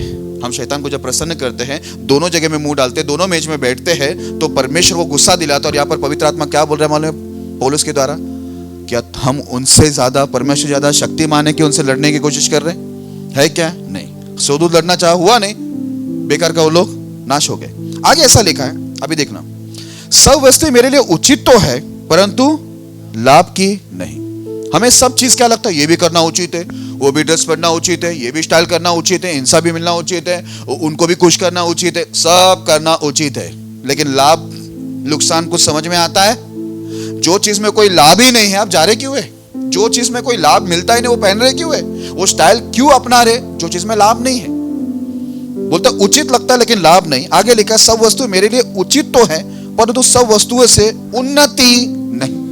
ना शरीर में उन्नति मिल रहा, ना आत्मिक में। फिर वो चीज करते क्यों? हम लोग कई ऐसी चीजें करते हैं जिससे लाभ भी नहीं मिलता, उन्नति भी नहीं मिलती, लेकिन हम लोग को क्या लगता है? ये चीज करना उचित है। हालेलुया। हम परमेश्वर को क्रोध दिलाते हैं, याद रखना। हमारे गलत काम से हम लोग जब दो जगह पर चलते हैं, शैतान और परमेश्वर दोनों के मेज में बैठते हैं, दोनों के कटोरे में से पीते हैं, और हम शैतान को जो बलिदान देते हैं, संसार तो शैतान को बलिदान दे रहा है, हम लोग भी उनका स्टाइल अपनाने से, उनके जैसा जीवन जीने से हम शैतान को बलिदान चढ़ाते हैं। पौलुस बोलता है, मैं नहीं चाहता हूं कि तुम लोग उन शैतान के भागी हो। तुम लोग ये सब करके परमेश्वर को गुस्सा दिला रहे, तुम्हें उचित लगता है, ना लाभ है उसमें ना उन्नति, लेकिन करना है। लाभ भी नहीं मिल रहा उसमें, उन्नति भी नहीं मिल रहा, लेकिन हम लोग को करना है। ऐसी कई चीज आपको है। पौलुस अनुभवी व्यक्ति है, वो बोलते कई ऐसी चीज हम लोग करते हैं जिसमें हमको आत्मिक शारीरिक लाभ भी नहीं होती है और आत्मिक शारीरिक में उन्नति भी नहीं होती है, लेकिन हम लोग को वो उचित लगता है, वो अच्छा लगता है, इसलिए हम लोग कर रहे हैं। अभी आपने बहुत सारी गवाही सुना, सैमसन ब्रदर ने गवाही दी उस दिन फेसबुक के बारे में, छोड़ दिया फेसबुक क्योंकि उनको उसमें लाभ उन्नति कुछ नहीं दिखा, ना शरीर में ना आत्मा में। इसलिए उन्होंने उनको वचन समझा तो उन्होंने क्या कर दिया? छोड़ दिया, है ना। हम लोग को जो चीज समझ में आती है हम लोग वहां से मुड़ना चाहिए, ये प्रभु की इच्छा है। Praise the Lord. बात आपको समझ में आ रही है? देखो यहां पर होता क्या है, एक चीज को अंडरलाइन करना, प्रभु को गुस्सा दिलाते हैं, शुरुआत वहीं से होता है। मैंने बताया ना, हम में शैतान के कार्य की शुरुआत कैसे होती है? परमेश्वर को गुस्सा दिलाने की। अब जब परमेश्वर को गुस्सा आएगा तो वो आपकी रक्षा करेगा, वो आपकी सहायता करेगा, वो आपको सुरक्षा देगा? नहीं करेगा ना। शुरुआत वहीं से होता है कि जब आपका रक्षक आपको छोड़ देता है, वहीं से शुरुआत होता है। वहां पर यीशु ने यहूदा को छोड़ दिया, वहीं से शैतान उसमें घुसा, शुरुआत वहीं से हुआ। आप बाइबल को पढ़ के देखना, अभी आपको मैं सब बताता हूं कैसे कैसे होता है। पहली शुरुआत जिस दिन हम प्रभु को क्रोधित करते हैं, गुस्सा दिलाते हैं, वहां से शैतान का कार्य हमें शुरू हो जाता है, क्योंकि शैतान देखता है कि इसको बचाने वाला, इससे प्रेम करने वाला, इसको सुरक्षा देने वाला, इसको चलाने वाला, खिलाने वाला परमेश्वर अब इससे क्या है, क्रोधित है। इसने परमेश्वर को क्या कर दिया है, क्रोध दिलाया है। क्या किया है, क्रोध दिलाया है। जैसे शैतान देखता है तो शैतान के पास क्या मिलता है, एक अवसर मिलता है कि परमेश्वर इससे नाराज है, अब मैं इसमें घुस सकता हूं। ओके, अब देखो एकदम क्लियर वर्ड बताता हूं आपको। ये भी देखो, लिखने वाला पौलुस ही है। दूसरा थिस्सलुनीकियों, उसका दूसरा अध्याय 10 से 12 तक पढ़ेंगे। दूसरा थिस्सलुनीकियों दूसरा अध्याय 10 से 12। और नाश होने वाले के लिए अधर्म के सब प्रकार के धोखे के साथ होगा, क्योंकि उन्होंने सत्य से प्रेम नहीं किया जिससे उनका उद्धार होता। इसी कारण परमेश्वर उनमें एक भटका देने वाली सामर्थ को भेजेगा कि वे झूठ की प्रतीति करें, ताकि जितने लोग सत्य पर प्रतीति नहीं करते वरन अधर्म से प्रसन्न होते हैं, वे सब दंड पाए। हालेलुया। अभी सब मुझे देखना और ध्यान से समझना, अच्छे से समझ के लेना। इधर क्या लिखा है, पवित्र आत्मा पौलुस के द्वारा बोलता है, और नाश होने वाले के लिए अधर्म के सब प्रकार के धोखे के साथ होगा। जितने लोग नाश हो गए, प्रभु में होकर भी नाश होने के लिए तैयार हैं, उनके साथ ये सब बोलता है धोखे के साथ, अधर्मिकता के साथ होगा। और होगा ऐसा क्योंकि उन्होंने सत्य से प्रेम नहीं किया जिससे उनका उद्धार होता। परमेश्वर सत्य उनके सामने रखा कि भाई ये सत्य है, तुझे ये मानना है, इससे तेरा भला होगा। लेकिन बहुत लोग कपड़ा, बाल, स्टाइल, बातें, व्यवहार, जीवन, इसको क्या करते हैं, परमेश्वर जो भी सत्य बताता है कि भाई ये तुझे छोड़ना है, ये छोड़ने से और परमेश्वर के नियम मानने से तुझे आशीष मिलेगी, वो सत्य को नहीं प्यार करते हैं, जिससे उनका क्या हो सकता था, उद्धार हो सकता था। इस वजह से आप देखना, यहां पर देखना, इस कारण परमेश्वर उनमें एक भटका देने वाली सामर्थ को भेजेगा कि वे झूठ की प्रतीति करें। हालेलुया। कौन भेज रहा है भटका देने वाली आत्मा, भटका देने वाली सामर्थ कौन भेज रहा है, परमेश्वर खुद भेज रहा है। अभी मुझे बताइए क्यों भेजा परमेश्वर ने, इसके पहले का वचन याद करके बोलना। आज्ञा नहीं माना, वो समझ में आ गया, सही है, वो सही है। हाँ, क्योंकि इन्होंने परमेश्वर को क्या किया, गुस्सा दिलाया। कैसे गुस्से दिलाया, सत्य जो नियम है प्रभु का वो उनके सामने रखने के बाद ये लोग सत्य से प्रीति, ये लोग सत्य से प्रेम ही नहीं कर रहे जिससे उनका उद्धार हो, तो परमेश्वर गुस्से में आ गया। बाइबल में पौलुस बोला ना कि परमेश्वर को क्रोध दिला तो प्रभु को गुस्सा आ गया, तो प्रभु क्या किया, बोलता ऐसा लिखा, इसी कारण परमेश्वर उनमें एक भटका देने वाली सामर्थ को भेजेगा कि वे झूठ की प्रतीति करे। प्रभु ही भटका देने के लिए एक सामर्थ भेजेगा कि भाई भटकना ही है ना तुझे, तो मैं सामर्थ भेजता हूं ना, दुष्ट आत्मा मैं भेजता हूं ना, भटक ही जा पूरा। और परमेश्वर का उद्देश्य क्या रहता है उसके पीछे देखो, भटकाने वाली आत्मा प्रभु ही भेज रहा है, भटकाने वाली सामर्थ कि जा भटक, तेरे को भटकना अच्छा लगता, जा और भटक।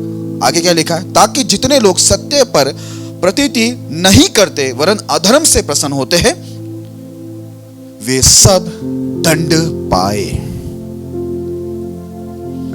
प्रभु खुद भटका देने वाली सामर्थ भेजता है, क्योंकि वो देखता है कि नियम उसके पास उसके सामने रखा गया है, पवित्र नियम, सत्य नियम, फिर भी वो उसको स्वीकार नहीं करता है, उससे प्रेम नहीं करता है जिससे उसका उद्धार हो। तो परमेश्वर खुद उसमें भटका देने वाली सामर्थ भेजेगा ताकि वे सब झूठ की प्रतीति करें। और इस प्रकार क्या होगा, वो झूठ का प्रतीति करते हुए सत्य को नहीं मानते जितने लोग अधर्म से खुश होते, गलत काम से, गलत कपड़े, गलत स्टाइल, गलत बातें, गलत संगति, गलत दोस्तें, जो भी गलत चीजें जितने लोगों को पसंद आता है, परमेश्वर बोला उनको दंड मिलने के लिए मैं उनमें क्या करूंगा, भटका देने वाली सामर्थ को भेजूंगा। क्योंकि वो लोग ने मुझे गुस्सा दिलाया मेरे नियमों का उल्लंघन करके, मेरे सत्य परमेश्वर के जो वचन है उसको वो लोग नहीं प्रेम करके जितने भी गलत चीज उन लोग ने किया है, इस वजह से मैं क्रोधित होकर उनमें खुद क्या करूंगा, भटका देने वाली। हम पूछते हैं ना वो भटक कैसे गया, उसे भटकना पसंद था, इसलिए परमेश्वर ने उसके बीच में क्या भेज दिया, भटका देने वाली सामर्थ को भेजा। बोला पूरा भटक और तुझे पूरा का पूरा तू दंड ले, क्योंकि तू बुराई से प्रसन्न होता है, अधर्म से प्रसन्न होता, तुझे गलत चीज ज्यादा पसंद आती है ना, तो ले, गलत चीज का तुझे इनाम भी देता और दंड भी मिलेगा। अब एक आत्मा में भेजता हूं, एक सामर्थ्य भेजता हूं जो तुझे पूरा पूरा भटका देगा। इस प्रकार क्या होता है, प्रभु क्रोधित होकर हम में दुष्ट आत्मा भेजता है ताकि हम पूरा भटक जाए और हम पर दंड आए, क्योंकि हमको बुराई ज्यादा पसंद आती है, अच्छाई नहीं। क्या आप समझ रहे, समझ रहे नहीं समझ रहे, समझ रहे तो अच्छी बात है। फिर शैतान आपको किधर लेके जाता आपको नहीं मालूम, क्योंकि आप भटकने शुरू हो गए, क्योंकि आपने वो चॉइस किया, पसंद किया कि मुझे अधर्म चाहिए, मुझे प्रभु का नियम से प्यार नहीं, मुझे नियम नहीं चाहिए। परमेश्वर को गुस्सा आ गया, प्रभु ने आत्मा भेजा, बोला पूरा भटक जा। इस प्रकार हमारे पर दंड आता है करके लिखा है, दंड पाने के लिए प्रभु ने भेजा। आगे अब देखो, मैं आपको पुराने नियम से उदाहरण बताता हूं कुछ फटाफट। न्याय की पुस्तक 9 अध्याय 23 वचन, न्याय की पुस्तक 9 अध्याय 23 वचन। तब परमेश्वर ने अबीमेलेक और शेकेम के मनुष्य के बीच एक बुरी आत्मा भेज दी, अतः शेकेम के मनुष्य अबीमेलेक से विश्वासघात करने लगे। हाँ, अभी ध्यान से कहानी को समझना। ये पूरा अध्याय जो 9 अध्याय है न्यायियों का, घर पे पढ़ना, लेकिन मैं अभी आपको शॉर्ट में बता रहा हूं, ध्यान देना, मुझे ध्यान देना पूरी रीति से। यहाँ पर एक व्यक्ति है अबीमेलेक। अभी ये फिलिस्तीन अबीमेलेक वो नहीं है, ये ठीक है, ये परमेश्वर के लोग हैं। अभी इसने क्या किया मालूम है? अबीमेलेक ने, इसके खानदान में बहुत सारे बच्चे थे, ठीक है। इसने एक काम किया। अभी इसका जो बाप था, उस समय आपको मालूम है बहुत सारे लोग औरतें रखते थे, कुछ पत्नियां करके रखते थे और कुछ को ये लोग ऐसे ही रखते थे, जिनको रखेल करके ऐसे बोला जाता था, दासिया। अब उसमें से ये जो एक अबीमेलेक नाम का व्यक्ति है, जो एक रखेल या दासी का संतान है, बेटा है, उसने क्या किया मालूम है?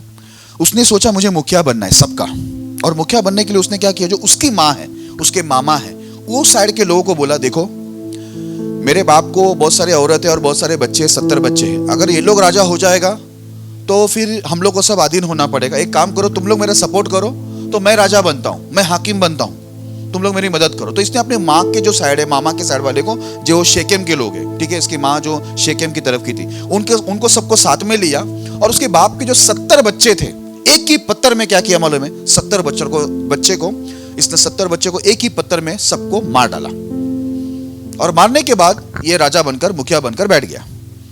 अब परमेश्वर की नजर में ये चीज क्या थी मालूम है? गलत था। ये प्रभु का आज्ञा का उल्लंघन था, क्योंकि ये परमेश्वर के संतानों को मारा है, जो प्रभु के लोग थे। उनको 70 लोगों को आकारण, बिना कारण से क्या कर दिया? मार दिया। इसको लगा भी इतना मर्डर करने के बाद मैं कैसा रहूंगा? सुकून से। आपको मालूम है, मैं ऐसे न्यूज़ वगैरह देखता तो कितने लोग 20 साल के बाद पकड़ा जाते हैं, 19 साल के बाद पकड़े जाते हैं। उन लोगों को लगता है अरे अभी हम लोग सही है, मस्त है, सेटल हो गए, लेकिन बाद में वो लोग कहीं ना कहीं जो मर्डर किए होते हैं बाद में पकड़ा ही जाता है। ये परमेश्वर का न्याय है। अब क्या हुआ मालूम है? परमेश्वर ने देखा कि ये जो इसके माँ की जो तरफ के जो लोग थे, मामा की तरफ के जो लोग थे, शेकेल के लोग, ये लोग ने क्या किया? गलत काम में इसको सपोर्ट किया, अबीमेलेक को, और अबीमेलेक ने गलत निर्णय लेकर 70 लोग को मारा है। अब परमेश्वर ये दोनों के बीच में गड़बड़ी करने के लिए क्या भेजा? उधर क्या लिखा हुआ? तब परमेश्वर ने अबीमेलेक और शेकेम के मनुष्य के बीच में एक बुरी आत्मा भेज दी, अतः शेकेम के मनुष्य अबीमेलेक से विश्वासघात करने लगे। अब प्रभु को दोनों का दंड देना था, करने वाले को और साथ देने वाले, क्योंकि देखो जितना करने वाला गुनहगार होता है ना, उतना ही साथ देने वाला भी। इसके लिए मैं बहुत सारा चीज ऐसा है, ठीक है, जहां पर मैं कभी सपोर्ट करने जाता नहीं हूं। मुझे मालूम है ये अगर ये प्रभु के नियम के खिलाफ है तो मैं उनको सपोर्ट नहीं करता हूं, चाहे उसका परिणाम कुछ भी हो जाए, क्योंकि मुझे मालूम है प्रभु करने वाले और सपोर्ट करने वाले दोनों को मारता है। अब परमेश्वर ने बुरी आत्मा भेजा। अब ये लोग दोनों के बीच में क्या हो गए? लड़ाई हो गई, अबीमेलेक और उसके ही लोग के बीच में, शेकेम जो उसकी माँ के साइड के, और दोनों के बीच में क्या हो गया? इतनी समस्या खड़ा हो गया। शेकेम ने उनके लोगों को मारा, ठीक है, बहुत से लोगों को पकड़ पकड़ के मारा, जला दिया, बहुत कुछ किया। और एक औरत ने क्या किया मालूम है? वो एक जगह जलाने को गया था बहुत लोगों को, एक औरत ने ऊपर से इसके सर पे क्या कर दिया? पत्थर मारा। आप इस अध्याय के आखिर में जाके जब पढ़ेंगे तो लिखा हुआ है परमेश्वर ने उसका जो गुनाह है उसका न्याय करके उसके गुनाह को उसके सर पर लौटाया, और शेकेम के लोग जो उसको सपोर्ट किया था ये 70 लोगों को मारने के लिए, उनके भी गुनाह को उनके सर पर लौटाकर दोनों को क्या किया? परमेश्वर ने खत्म किया। लेकिन इसके बीच में इनके जीवन में आया क्या था? एक बुरी आत्मा। भेजने वाला कौन था? मैंने आपको बताया ना, ये शैतान की आत्मा का कार्य हमें शुरुआत कहां से होती है? जहां पर प्रभु को क्रोध आता है, तब क्या होता है? प्रभु हटता है और शैतान को प्रभु आगे करता है कि भाई ले, अब तुझे जो करना है वो कर। तब यहां पर क्या हुआ? उसने 70 को मारा, वो भी मर गया, उसके लोग भी क्या हो गए? मर गए, क्योंकि परमेश्वर का न्याय है। परमेश्वर ने शैतान को भेजा, एक बुरी आत्मा को। आप ये कभी मत सोचना कि आत्मा ऐसी आ जाती है, बुरी आत्मा बोलो, गंदी आत्मा बोलो, दुष्ट आत्मा बोलो, भटकाने वाली आत्मा बोलो, ऐसा ही नहीं आता है। जहां पर हम आज्ञाओं का उल्लंघन करता है वहां पर उसको अवसर मिलता है, और वहां पर ही शुरुआत होती है। जहां पर प्रभु को गुस्सा आता है वहां पर शैतान खुला हो जाता है, या प्रभु ही उनको क्या करता है? खुद भेजता है कि भाई जा और इसको सबक सिखा। दूसरा उदाहरण देता हूं, पहला इतिहास 21 अध्याय पहला वचन, पहला इतिहास 21 अध्याय पहला वचन। शैतान ने इजराइल के विरुद्ध उठकर दाऊद को उकसाया कि इजराइलियों की गिनती ले। शैतान ने इजराइल के विरुद्ध उठकर दाऊद को उकसाया कि इजराइल की गिनती ले। अब शैतान ने क्या किया? दाऊद को उकसाया कि गिनती लेने के लिए, और प्रभु के हिसाब से, प्रभु के नियम के अनुसार इजराइल की गिनती नहीं होनी चाहिए, लेकिन शैतान ने दाऊद को उकसाया था। ठीक है, ये हम लोग को मालूम है कि शैतान ने दाऊद को उकसाया। दाऊद ने जाकर गिनती की और परमेश्वर का कोर भड़का और परमेश्वर ने उनमें से 70,000 लोगों को एक ही दिन में क्या कर दिया, प्रभु ने मार दिया। लेकिन आपको मालूम है ये शैतान को भेजा कौन था? इसका वचन लिखा है 2 शमूएल 24 अध्याय पहले वचन में। 2 शमूएल 24 अध्याय पहला वचन। कितने लोगों को खाली यही मालूम है कि शैतान ने दाऊद को उकसाया, लेकिन शैतान को भेजा कौन वो आपको बताता। 2 शमूएल 24 अध्याय पहला वचन। यहोवा का कोप इजराइलियों पर फिर भड़का और उसने दाऊद को उनकी हानि के लिए यह कहकर उभारा, इजराइल और यहूदा की गिनती ले। हालेलुया। यहोवा का कोप इजराइल पर भड़का, क्योंकि इजराइल लोग ऐसे काम कर रहे थे जिससे परमेश्वर को क्रोध आया और परमेश्वर ने शैतान को भेजकर क्या किया, दाऊद को गिनती करने के लिए उत्साहित किया। और वो गिनती के बाद प्रभु ने क्या किया, उधर न्याय करके 70,000 लोगों को मार दिया, क्योंकि वो लोग प्रभु के नियमों का क्या कर रहे थे, उल्लंघन। क्या आपने समझा? जहां पर परमेश्वर के नियम का हम उल्लंघन करते, खुद परमेश्वर ही वहां पर क्या करता है, शैतानों को भेज देता है कि जा भाई, क्योंकि अब शैतान खुला है, परमेश्वर उसको छोड़ दिया है। परमेश्वर जब हमको छोड़ता है और परमेश्वर शैतान को छूट दे देता है तो शैतान आराम से काम करता है। यहां पर भी क्या हो गया, दाऊद शैतान के हाथ में पड़ गया और दाऊद ने गिनती ली, वहां पर 70,000 लोग दाऊद के सामने क्या हो गए, मर गए। यहां पर भेज रहा कौन है शैतान को? प्रभु। आज्ञा का उल्लंघन करेगा, शैतान प्रभु की ओर से आएगा। आप यीशु के नाम में उसको निकालने जाएगा तो नहीं जाएगा, क्योंकि वो आया ही यीशु की ओर से आया है। ओके, तीसरा एक उदाहरण देता हूं। 1 शमूएल 16 अध्याय 14 से 16 तक पढ़ेंगे। यहोवा का आत्मा शाऊल पर से उठ गया और यहोवा की ओर से एक दुष्ट आत्मा उसे घबराने लगा। तब शाऊल के कर्मचारियों ने उससे कहा, सुन, परमेश्वर की ओर से एक दुष्ट आत्मा तुझे घबराता है। हमारा प्रभु अपने कर्मचारियों को जो उपस्थित है आज्ञा दे कि वे किसी अच्छे वीणा बजाने वाले को ढूंढ ले आए, और जब जब परमेश्वर की ओर से दुष्ट आत्मा तुझ पर चढ़े तब तब वह अपने हाथ से बजाए और तू अच्छा हो जाए। हालेलुया। ये वचन मैं पूरा नहीं पढ़ता था, लेकिन मैं पूरा इसलिए क्यों पढ़ा बोले, मैं ध्यान देना। इधर 3 बार लिखा है शैतान परमेश्वर की ओर से आया। ऐसा लिखा है, यहोवा का आत्मा शाऊल पर से उठ गया और यहोवा की ओर से एक दुष्ट आत्मा उसे घबराने लगा। अब जितने लोगों को घबराहट आ रही है शैतान द्वारा, शैतान दिखाई दे रहा है। यहां पर देखो क्या लिखा है, यहोवा की ओर से दुष्ट आत्मा आकर उसको घबरा रही थी, डरा रहा था। आगे भी ऐसा लिखा है, तब शाऊल के कर्मचारियों ने उससे कहा, सुन, परमेश्वर की ओर से एक दुष्ट आत्मा तुझे घबराता है। किसकी ओर से आ रही है? परमेश्वर की ओर से एक दुष्ट आत्मा की तुझे घबरा रहा है। तो अभी मुझे बताइए ना, प्रार्थना से कैसे जाएगा वो? क्योंकि वो भेजा है किसने? परमेश्वर ही भेजा है उसको घबराहट करने के लिए। फिर वो निकलेगा नहीं प्रार्थना उपास से। ठीक है, फिर तीसरी बार भी वही लिखा है, हमारा प्रभु अपने कर्मचारियों को जो उपस्थित है आज्ञा दे कि वे किसी अच्छे वीणा बजाने वाले को ढूंढ ले आए, और जब जब परमेश्वर की ओर से दुष्ट आत्मा तुझ पर चढ़े तब तब वह अपने हाथ से बजाए और तू अच्छा हो जाए। हालेलुया। जब जब परमेश्वर की ओर से वो दुष्ट आत्मा तुझ पर चढ़े, 3 बार लिखा है। यहां पर शाऊल के ऊपर दुष्ट आत्मा प्रभु की ओर से आ रहा था, 3 बार लिखा है। बाइबल बताती है, ध्यान से सुनना, बाइबल बताती है ये शाऊल जो राजा, पहला राजा था इजराइल का, इसको परमेश्वर ही चुना। ये खुद चुना हुआ नहीं है, ऐसे ही नहीं, खुद से नहीं उठ के राजा बना, इसको प्रभु ने चुना। प्रभु ने इसका अभिषेक करवाया, प्रभु ने इसको छोटे गोत्र से उठाकर ऊंचे स्थान पे रखा। अब प्रभु उसको दंड दे रहा है। मुझे बताइए, प्रभु की ओर से 3 बार लिखा है, उसमें शैतान चढ़ता है। अभी मुझे बताइए क्यों इसके ऊपर शैतान प्रभु ने भेजा, क्यों ये शैतान के हाथ में पड़ा? बोलो। उसको जो आज्ञा मिली थी, कठिन था आज्ञा, मेरे प्रिय लोग, आज्ञा कठिन था, जाके सब कुछ खत्म करना है, लेकिन मानना तो पड़ेगा। देखो, कई चीज हम लोग को अच्छा नहीं लगती, हम लोग को ऐसा लगता है क्यों करें, है ना, हम लोग को पसंद नहीं आती। याद रखना, आपको मुझे जो चीज पसंद नहीं आती, जरूरी नहीं है कि हम लोग नहीं करें तो हम बच जाएंगे, ऐसा नहीं हो सकता। जो चीज हम लोग को पसंद आती है नहीं आती, वो साइड में हट गए। जो परमेश्वर को पसंद आता है, जो नियम उसने आज्ञा दिया, वो हमको करना ही पड़ेगा। अब यीशु ने वो याईर की बेटी को उठाया, वहां पर एक आज्ञा दी, क्या बोला?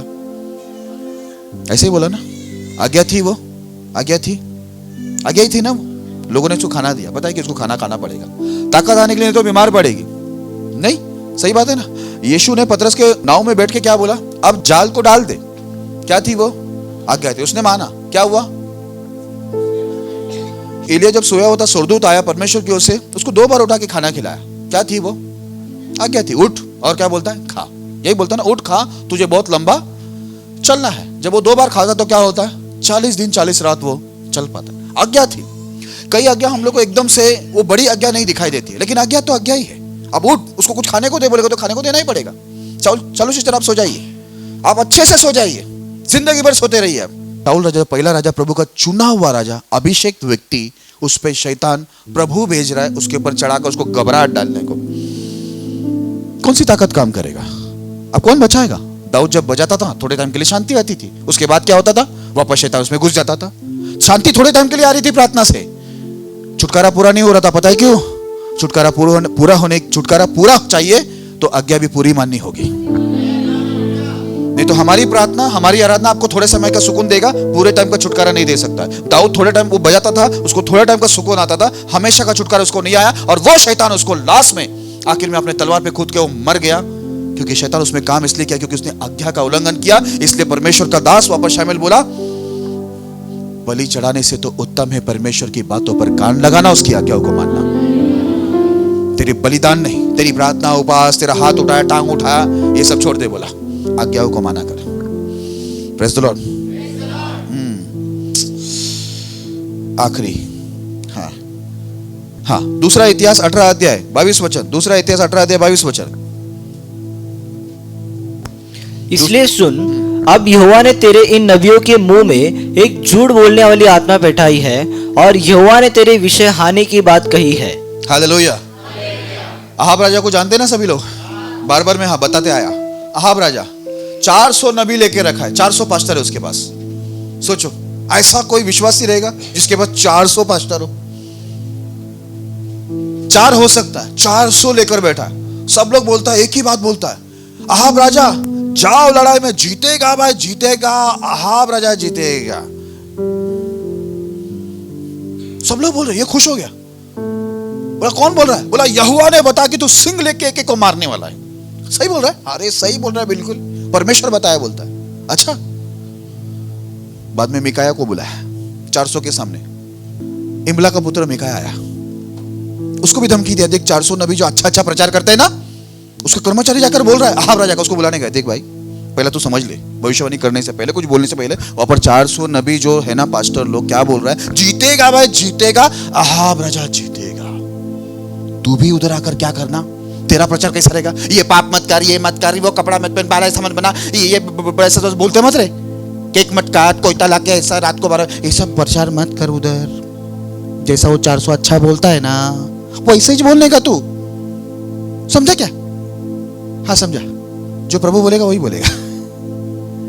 तो परमेश्वर की ओर से वो क्या बोला मालूम है मिकाया? इसलिए सुन, अब यहोवा ने तेरे इन नबियों के मुंह में एक झूठ बोलने वाली आत्मा बैठाई है। कौन सी आत्मा बैठाई है? किसने बैठाई है? खुद परमेश्वर। क्यों? आगे ऐसा लिखा है, और यहोवा ने तेरे विषय में हानि की बात कही है कि तू मरेगा। अब मुझे बताइए, ये क्यों शैतान के हाथ में आ रहा है? क्यों परमेश्वर इसको शैतान के हाथों में सौंप रहा है? क्यों बोलेंगे? कोई बोल सकता है? बोलो, आप लोगों को मालूम भी है, सिंपल है। क्यों? ये हमेशा प्रभु का आज्ञा का उल्लंघन ही करता है। इसके लिए क्या हो गया? लास्ट में भी जब परमेश्वर का दास आके उसको बताया, शैतान ये परमेश्वर भेजा है झूठ बोलने वाली आत्मा तेरे 400 नबियों के अंदर बैठ के तुझे झूठ बोल रहा है, तू जीतेगा, लेकिन तू असल बात ये प्रभु तेरी हानि की बात ठाना है, और प्रभु की ओर से दुष्ट आत्मा ये सब झूठे नबी के जुबान पर बैठे हुए तो तुझे मरवा डालने के लिए, परमेश्वर ने हानि करने के लिए ठाना है। वो भी परमेश्वर की आज्ञा को वहां भी वो क्या करता है? उल्लंघन करता है। आखिर में अहाब राजा लड़ाई में जाकर क्या होता है? मर जाता है। जहां आज्ञा का उल्लंघन होता है शैतान वहां पर एक्टिव होता है हमारे जीवन में, वो काम करता है, क्योंकि वो देखता है इसको बचाने वाला खुदा इसके साथ नहीं है, उसके बचाने वाला ही क्रोधित है, इसका बचाने वाला ही नाराज है, इसका रक्षक, इसका उद्धारकर्ता, इसकी सुरक्षा, इसका चट्टान इसके साथ है ही नहीं। एक बच्चा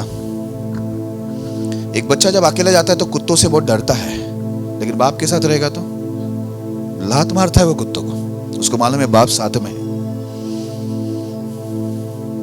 हमारे इधर भी कुत्ते पीछे पड़ते हैं बहुत।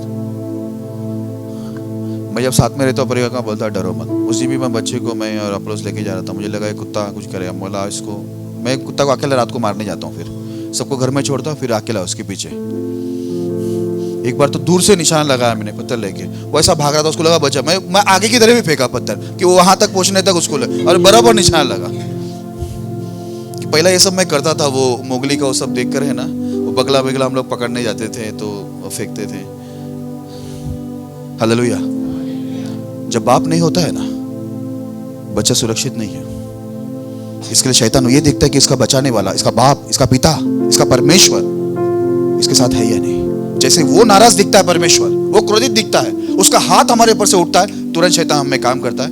इवन यहां तक मैं आपको साफ बता दूं, परमेश्वर खुद ही क्रोधित होकर शैतान को भेजता है इनमें, जा खत्म कर इन लोगों। ये मैंने आपको इतना उदाहरण बताया। चलो जल्दी से आगे बढ़ते हैं। लूका उसका 11 अध्याय 23 से 26 तक पढ़ना। लूका 11 अध्याय 23 से 26। जो मेरे साथ नहीं वह मेरे विरोध में है, और जो मेरे साथ नहीं बटोरता वह बिखरता है।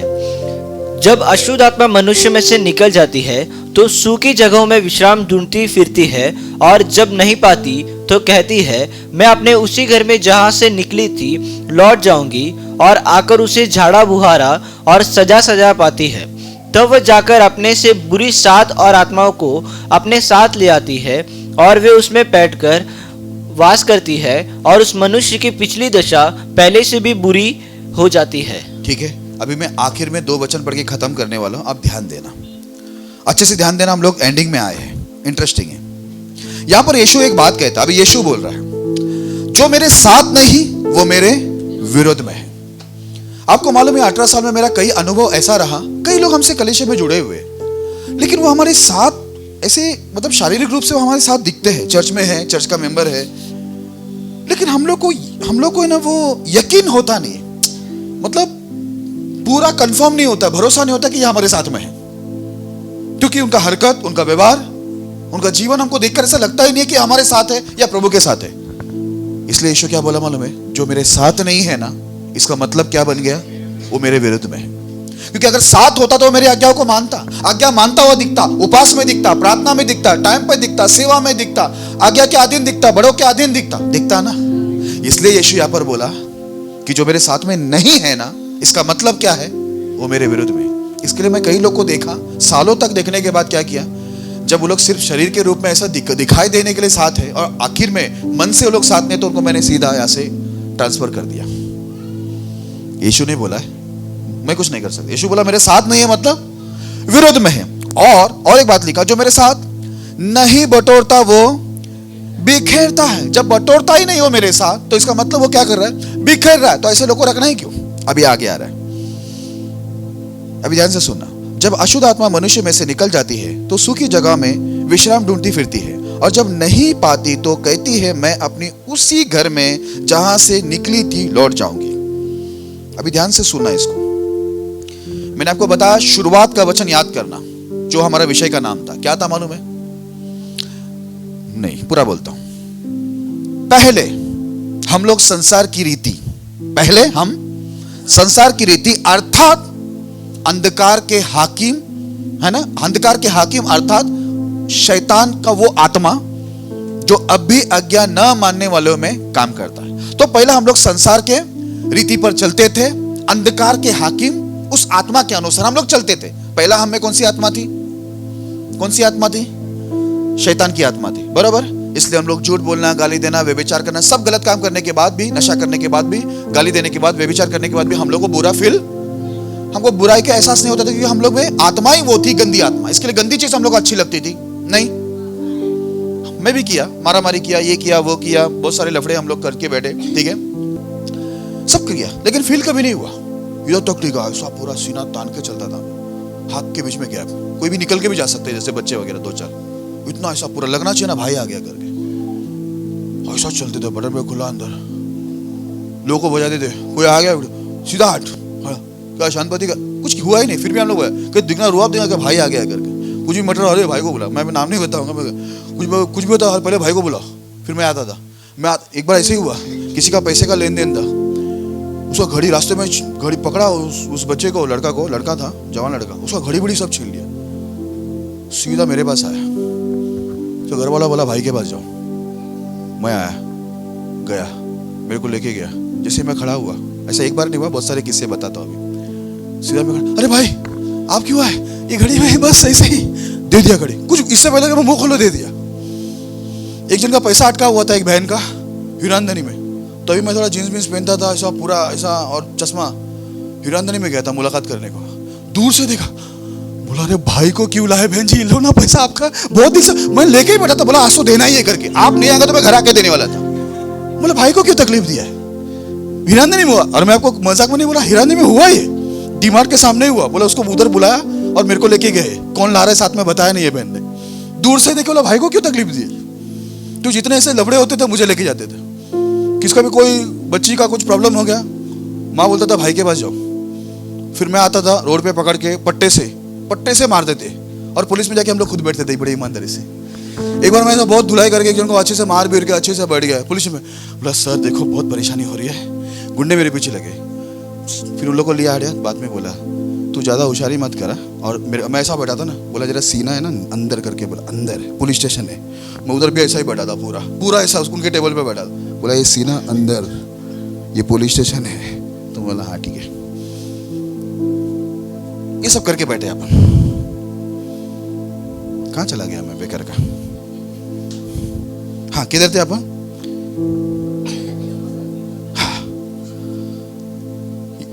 हाँ हम लोग वो पहले गंदी आत्मा में थे, गंदी आत्मा में चलते थे। जब हम लोग यीशु में आते हैं मेरे प्रिय लोगों, ध्यान से सुनना, तब परमेश्वर वो गंदी आत्मा को क्या करता है? हमारे शरीर से, हमारे शरीर हमारे दिलो दिमाग से उसको बाहर करता है। जब वो बाहर निकल जाती है तो वो कौन सी जगह ढूंढती है? उधर क्या लिखा है? कौन सी जगह ढूंढती है? सूखी जगह। कौन सी जगह? सूखी समझते हैं आप? जहां पर परमेश्वर की आत्मा की वर्षा नहीं है, परमेश्वर के वचन की वर्षा नहीं है, वो जगह होती है सूखी। जहां पर परमेश्वर का कार्य नहीं है, प्रभु की उपस्थिति जिस शरीर में नहीं है, उसको बोलते हैं सूखी जगह। उस सूखी जगह में विश्राम ढूंढती है। जब उसको कोई जगह सूखा हुआ नहीं मिलता है तो बोलता है मैं वही जगह लौट जाऊंगी जहां से मैं निकली थी। और जब वो वापस आती है तो वो क्या देखती है कि ये व्यक्ति परमेश्वर के नियमों का उल्लंघन करके और ज्यादा पापी हो चुका है, क्योंकि पहले ये अनजाने में पाप कर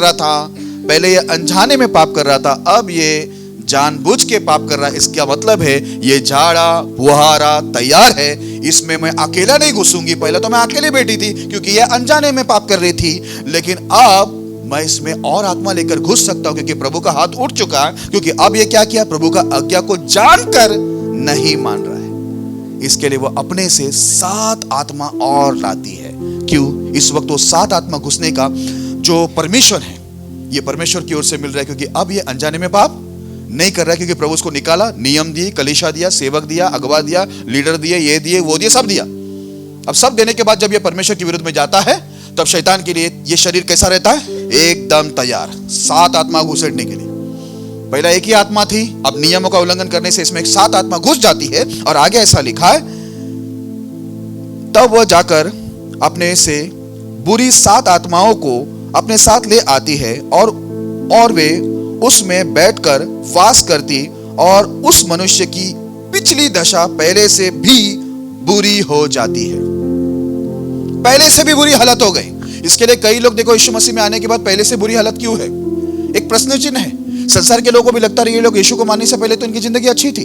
यीशु के पास आने के बाद मेरे प्रिय लोगों, मैंने आपको शुरुआत में बता दिया, यहूदा उसका चुना हुआ सेवक था, वो भी शैतान के हाथ में इसलिए गया क्योंकि वो आज्ञा का उल्लंघन किया। जब आज्ञा का उल्लंघन होता है तो शैतान हमें घुसता है।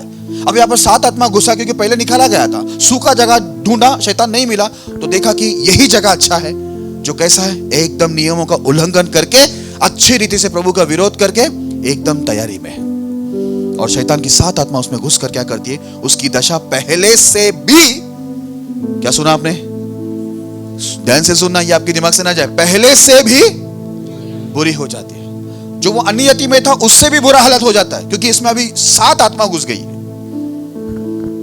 ठीक है, जैसे अभी यीशु मसीह ये बात बोला ना, अभी ये समझ में आया आपको? निकल गया। पहले हम लोग वही आत्मा में चलते थे, निकलने के बाद क्या हुआ? वो जगह ढूंढा, किधर भी नहीं मिला, क्योंकि सब जगह ये था ऑलरेडी शैतानों से बुक था, सब में शैतान घुसे हुए थे, बाकी लोग में पवित्र आत्मा थी। इसके लिए बोला मैं वही जगह पे ट्राई करते, तो वही जगह पे आके देखा, अरे बेतल प्रार्थना भवन चर्च आराधना कर रही है, हाँ ये बाइबल भी पढ़ता, क्या बात है, घर में तो कभी खोला नहीं, देखता हूँ क्या करता, तो देख रहा है अरे ये तो थोड़ा झूम रहा भी, हालेलुया स्तुति, अच्छा और क्या करता है? सब देखा देखा देखा देखा, अरे ये तो यूट्यूब में गंदा गंदा चीज देख रहा है, ये तो घर में प्रार्थना करता ही नहीं, ये तो आगे माँ बाप का आदर करता ही नहीं, ये तो जैसा बोला है परमेश्वर पवित्र कपड़ा पहनो वैसा पहनता ही नहीं, बाहर तो उसका गलत काम है। तो और सात आत्मा को लेकर आकर क्या करती, घुसती है और अन्य जाति में जैसा हमारा जीवन था उससे भी हमारा बुरा हालत कर देती है। क्योंकि इस वक्त एक आत्मा नहीं है। वो एक आत्मा इसलिए नहीं है क्योंकि अब हम लोग अनजाने में नहीं, जानबूझकर क्या कर रहे हैं, पाप कर रहे हैं। अब ये जब सुना यीशु मसीह बोला ना, तो उधर हमारी कलीसिया में यही शायद एक बेनती लग रही है। ये सुनने के बाद बहुत खुश हो गई। वो क्या बोलती है मालूम है? वही लूका 11 अध्याय का 27-28 वचन पढ़ना जरा, 27 और 28 वचन। जब वह ये बातें कह ही रहा था तो भीड़ में से किसी स्त्री ने ऊंचे शब्द से कहा, धन्य है वह गर्भ जिसमें तू रहा और उस स्तन जो तूने चूसे। उसने कहा, हाँ, परंतु धन्य वे है जो परमेश्वर का वचन सुनते और मानते हैं। एक जन वहां पर बहुत खुश हो गई वचन सुनकर, एकदम जोर से बोली, धन्य है वो कोख, है ना, जिसमें तू रहा, धन्य है वो सीना जिससे तूने दूध पिया है। खुश हो गए एकदम। इधर प्रभु इतना गंभीर बात बोल रहा है, ये इधर बोल रहा है धन्य है वो कोख, धन्य है वो दूध जिसको तूने पिया रहा। यीशु बोला, उसने कहा, परंतु धन्य है वे जो परमेश्वर का वचन सुनते और मानते हैं। बोला कोक को छोड़ो भाई, दूध को छोड़ो इस वक्त, धन्य वो है। यीशु ने बताया। देखो उधर हुआ था ना, हम लोग ट्रैक्स बांटने गए थे बैंड्रा में, आखिरी दिन था, एक बहन बोला यीशु मसीह की जय, यीशु मसीह की जय, पूरा पार। फिर उधर का पास्टर ने बोला, अभी हम लोग बीच में कभी मिलने वाले नहीं है, सीधा अभी अगले साल मिलेंगे क्योंकि ये चर्च में आने वाली नहीं है। लेकिन क्या जोर से यीशु मसीह की जय। इधर भी वही हुआ, क्या धन्य है वो कोक, क्या धन्य है वो सीना जिसमें से तूने दूध पिया। बोला धन्य वो है जो परमेश्वर का वचन सुनते और मानते हैं। फाइनल बात यह है, सुनते और मानते वो धन्य है, वही ये दुष्ट आत्माओं से बच सकता है। बाकी का कोक का छोड़ दो, मैं आ गया कोक से, दूध भी पी के हो गया, मेरा सब हो चुका है, अभी धन्य बनना है हम लोग को। आज्ञा मानते, सुनते और मानते वो धन्य है, बाकी का छोड़ दो। दूध कभी पिया, कौन से कोक में थे वो छोड़ो। नहीं तो इधर क्रिसमस एक जन मेरे को लिख के भेजा, पाशा जी क्रिसमस के लिए प्रार्थना करना, क्रिसमस के लिए मदद करना। हाँ, फिर तो बिल्कुल ही नहीं कर सकता मैं, क्योंकि क्रिसमस हो चुका है। यीशु मसीह का जन्म कब का हो गया? उसने बोला ही नहीं मेरे को कि साल में जन्मदिन मनाते रहे। बोलता तो मैं सबसे पहला मैं केक लेके आता, लेकिन बोला ही नहीं। बोला ये धन्य लोग, बोला ये कर, बोला धन्य वो है जो परमेश्वर का वचन सुनते और मानते। तो मुझे धन्य बनना है भाई, मुझे थोड़ी केक ऐसा कर बच्चे ये माप ले रहे कितना काटना है, ये अपने को करना ही नहीं है। ओके, इतना समझ में आया? आखिरी बात, समय बहुत हो चुका है, पॉइंट बताना बेटा। परमेश्वर आज्ञाओं का उल्लंघन करने वाले लोगों को शैतान के हाथों में क्यों सौंप देते हैं? मकसद क्या है?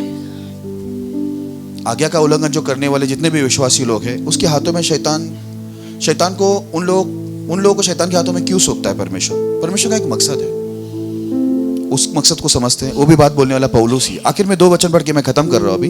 1 तीमुथियुस 1 अध्याय 19 और 20 वचन। 1 तीमुथियुस 1 अध्याय 19 और 20 वचन। और विश्वास और उस अच्छे विवेक को थामे रह, जिसे दूर करने के कारण कितनों का विश्वास रूपी जहाज डूब गया। उन्हीं में से हुमनियुस और सिकंदर है, जिन्हें मैंने शैतान को सौंप दिया है कि वे परमेश्वर की निंदा करना न सीखे। हालेलुया।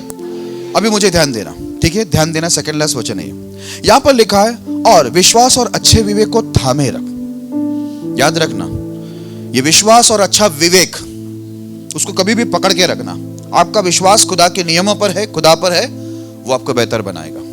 जो अच्छा विवेक परमेश्वर ने उसके नियम के द्वारा दिया, उसको पकड़ के रखना, क्योंकि प्रभु के पास जितने भी चीजें आ रही है विवेक, वो अच्छा है, बाकी सब बुरा है।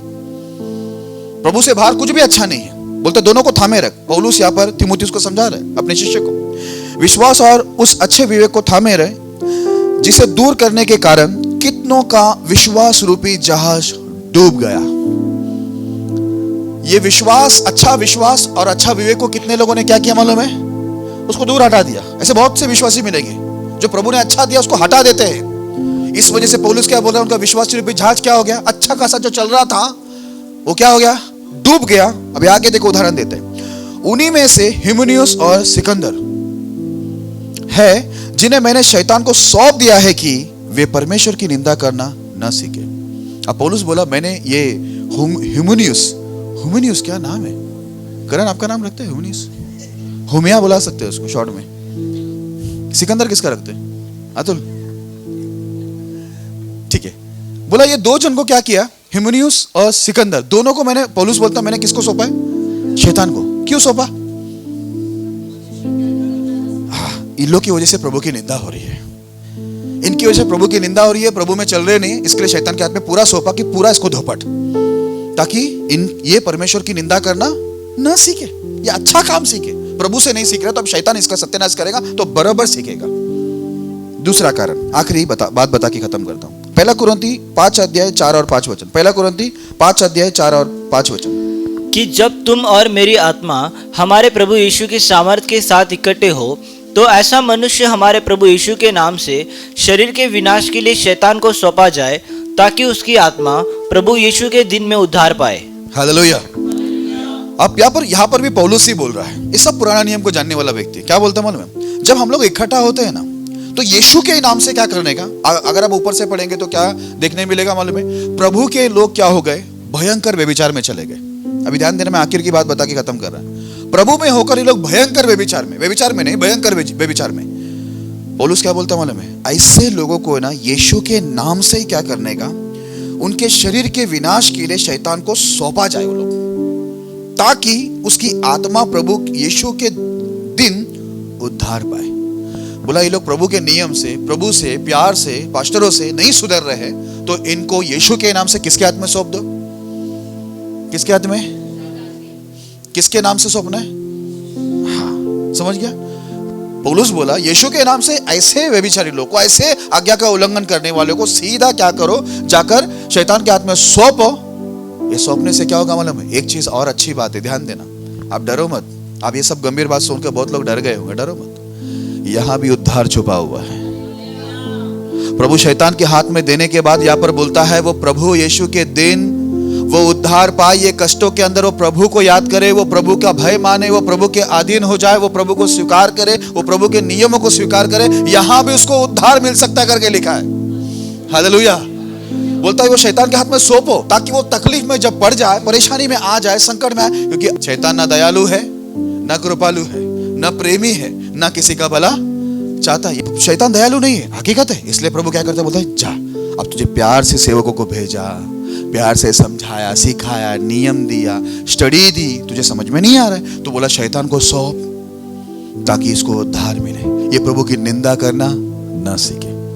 ये संकट के समय भी आज भी मेरे प्रिय लोगों, प्रभु यहाँ पर आपके लिए उद्धार रखा है। हो सकता है आज आपको भी शैतान तकलीफ दे रहा, हो सकता है परमेश्वर आपसे नाराज हो सकता है परमेश्वर ने क्या किया है, शैतान को आपको तकलीफ देने के लिए भेजा है। जैसे हमारा आज का विषय था आज्ञा ना मानने वालों में, आज भी वो काम करता है। अगर आप आज्ञाओं को नहीं मान रहे और शैतान आप में काम कर रहा है, शैतान परमेश्वर द्वारा भेजे गए हैं, तो आज भी उद्धार है। इस तकलीफ में, इस संकट में जो आप पड़े हैं, यहाँ से आप उबर सकते हो, उद्धार आज भी आपको मिल सकता है।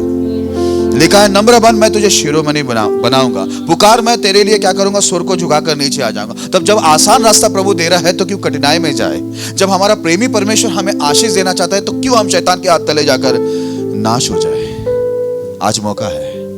हो सकता है दर्शन आपको शैतान के हो सकता है शैतान आपको काफी तकलीफों में डाल दिया हो, और लंबा आपको भटका दिया हो। जैसे प्रभु ने बोला भटका देने वाली सामर्थ भेज रहा हूं। हो सकता है आप बहुत ज्यादा भटक गए हो, लेकिन प्रभु यहाँ पर पवित्र आत्मा से पौलुस बोलता है उसको सौंपो शैतान के हाथों में, ताकि वो यीशु मसीह के दिन उद्धार को पाए।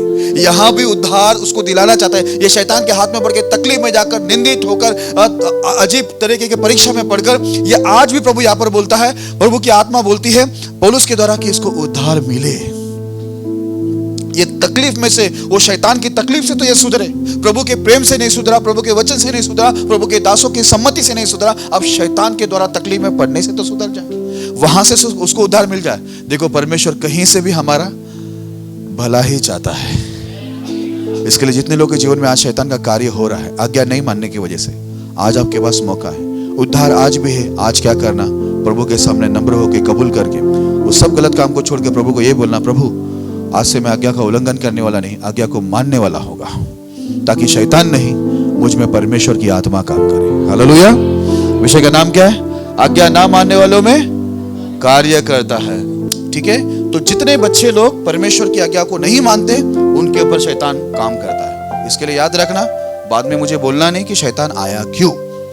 ठीक है, आज्ञा मानो, शैतान नहीं, पवित्र आत्मा आएगा दर्शन में, स्वप्न में और आपके जीवन में कार्य करेंगे। प्रभु ये संदेश से आपको आशीष करे।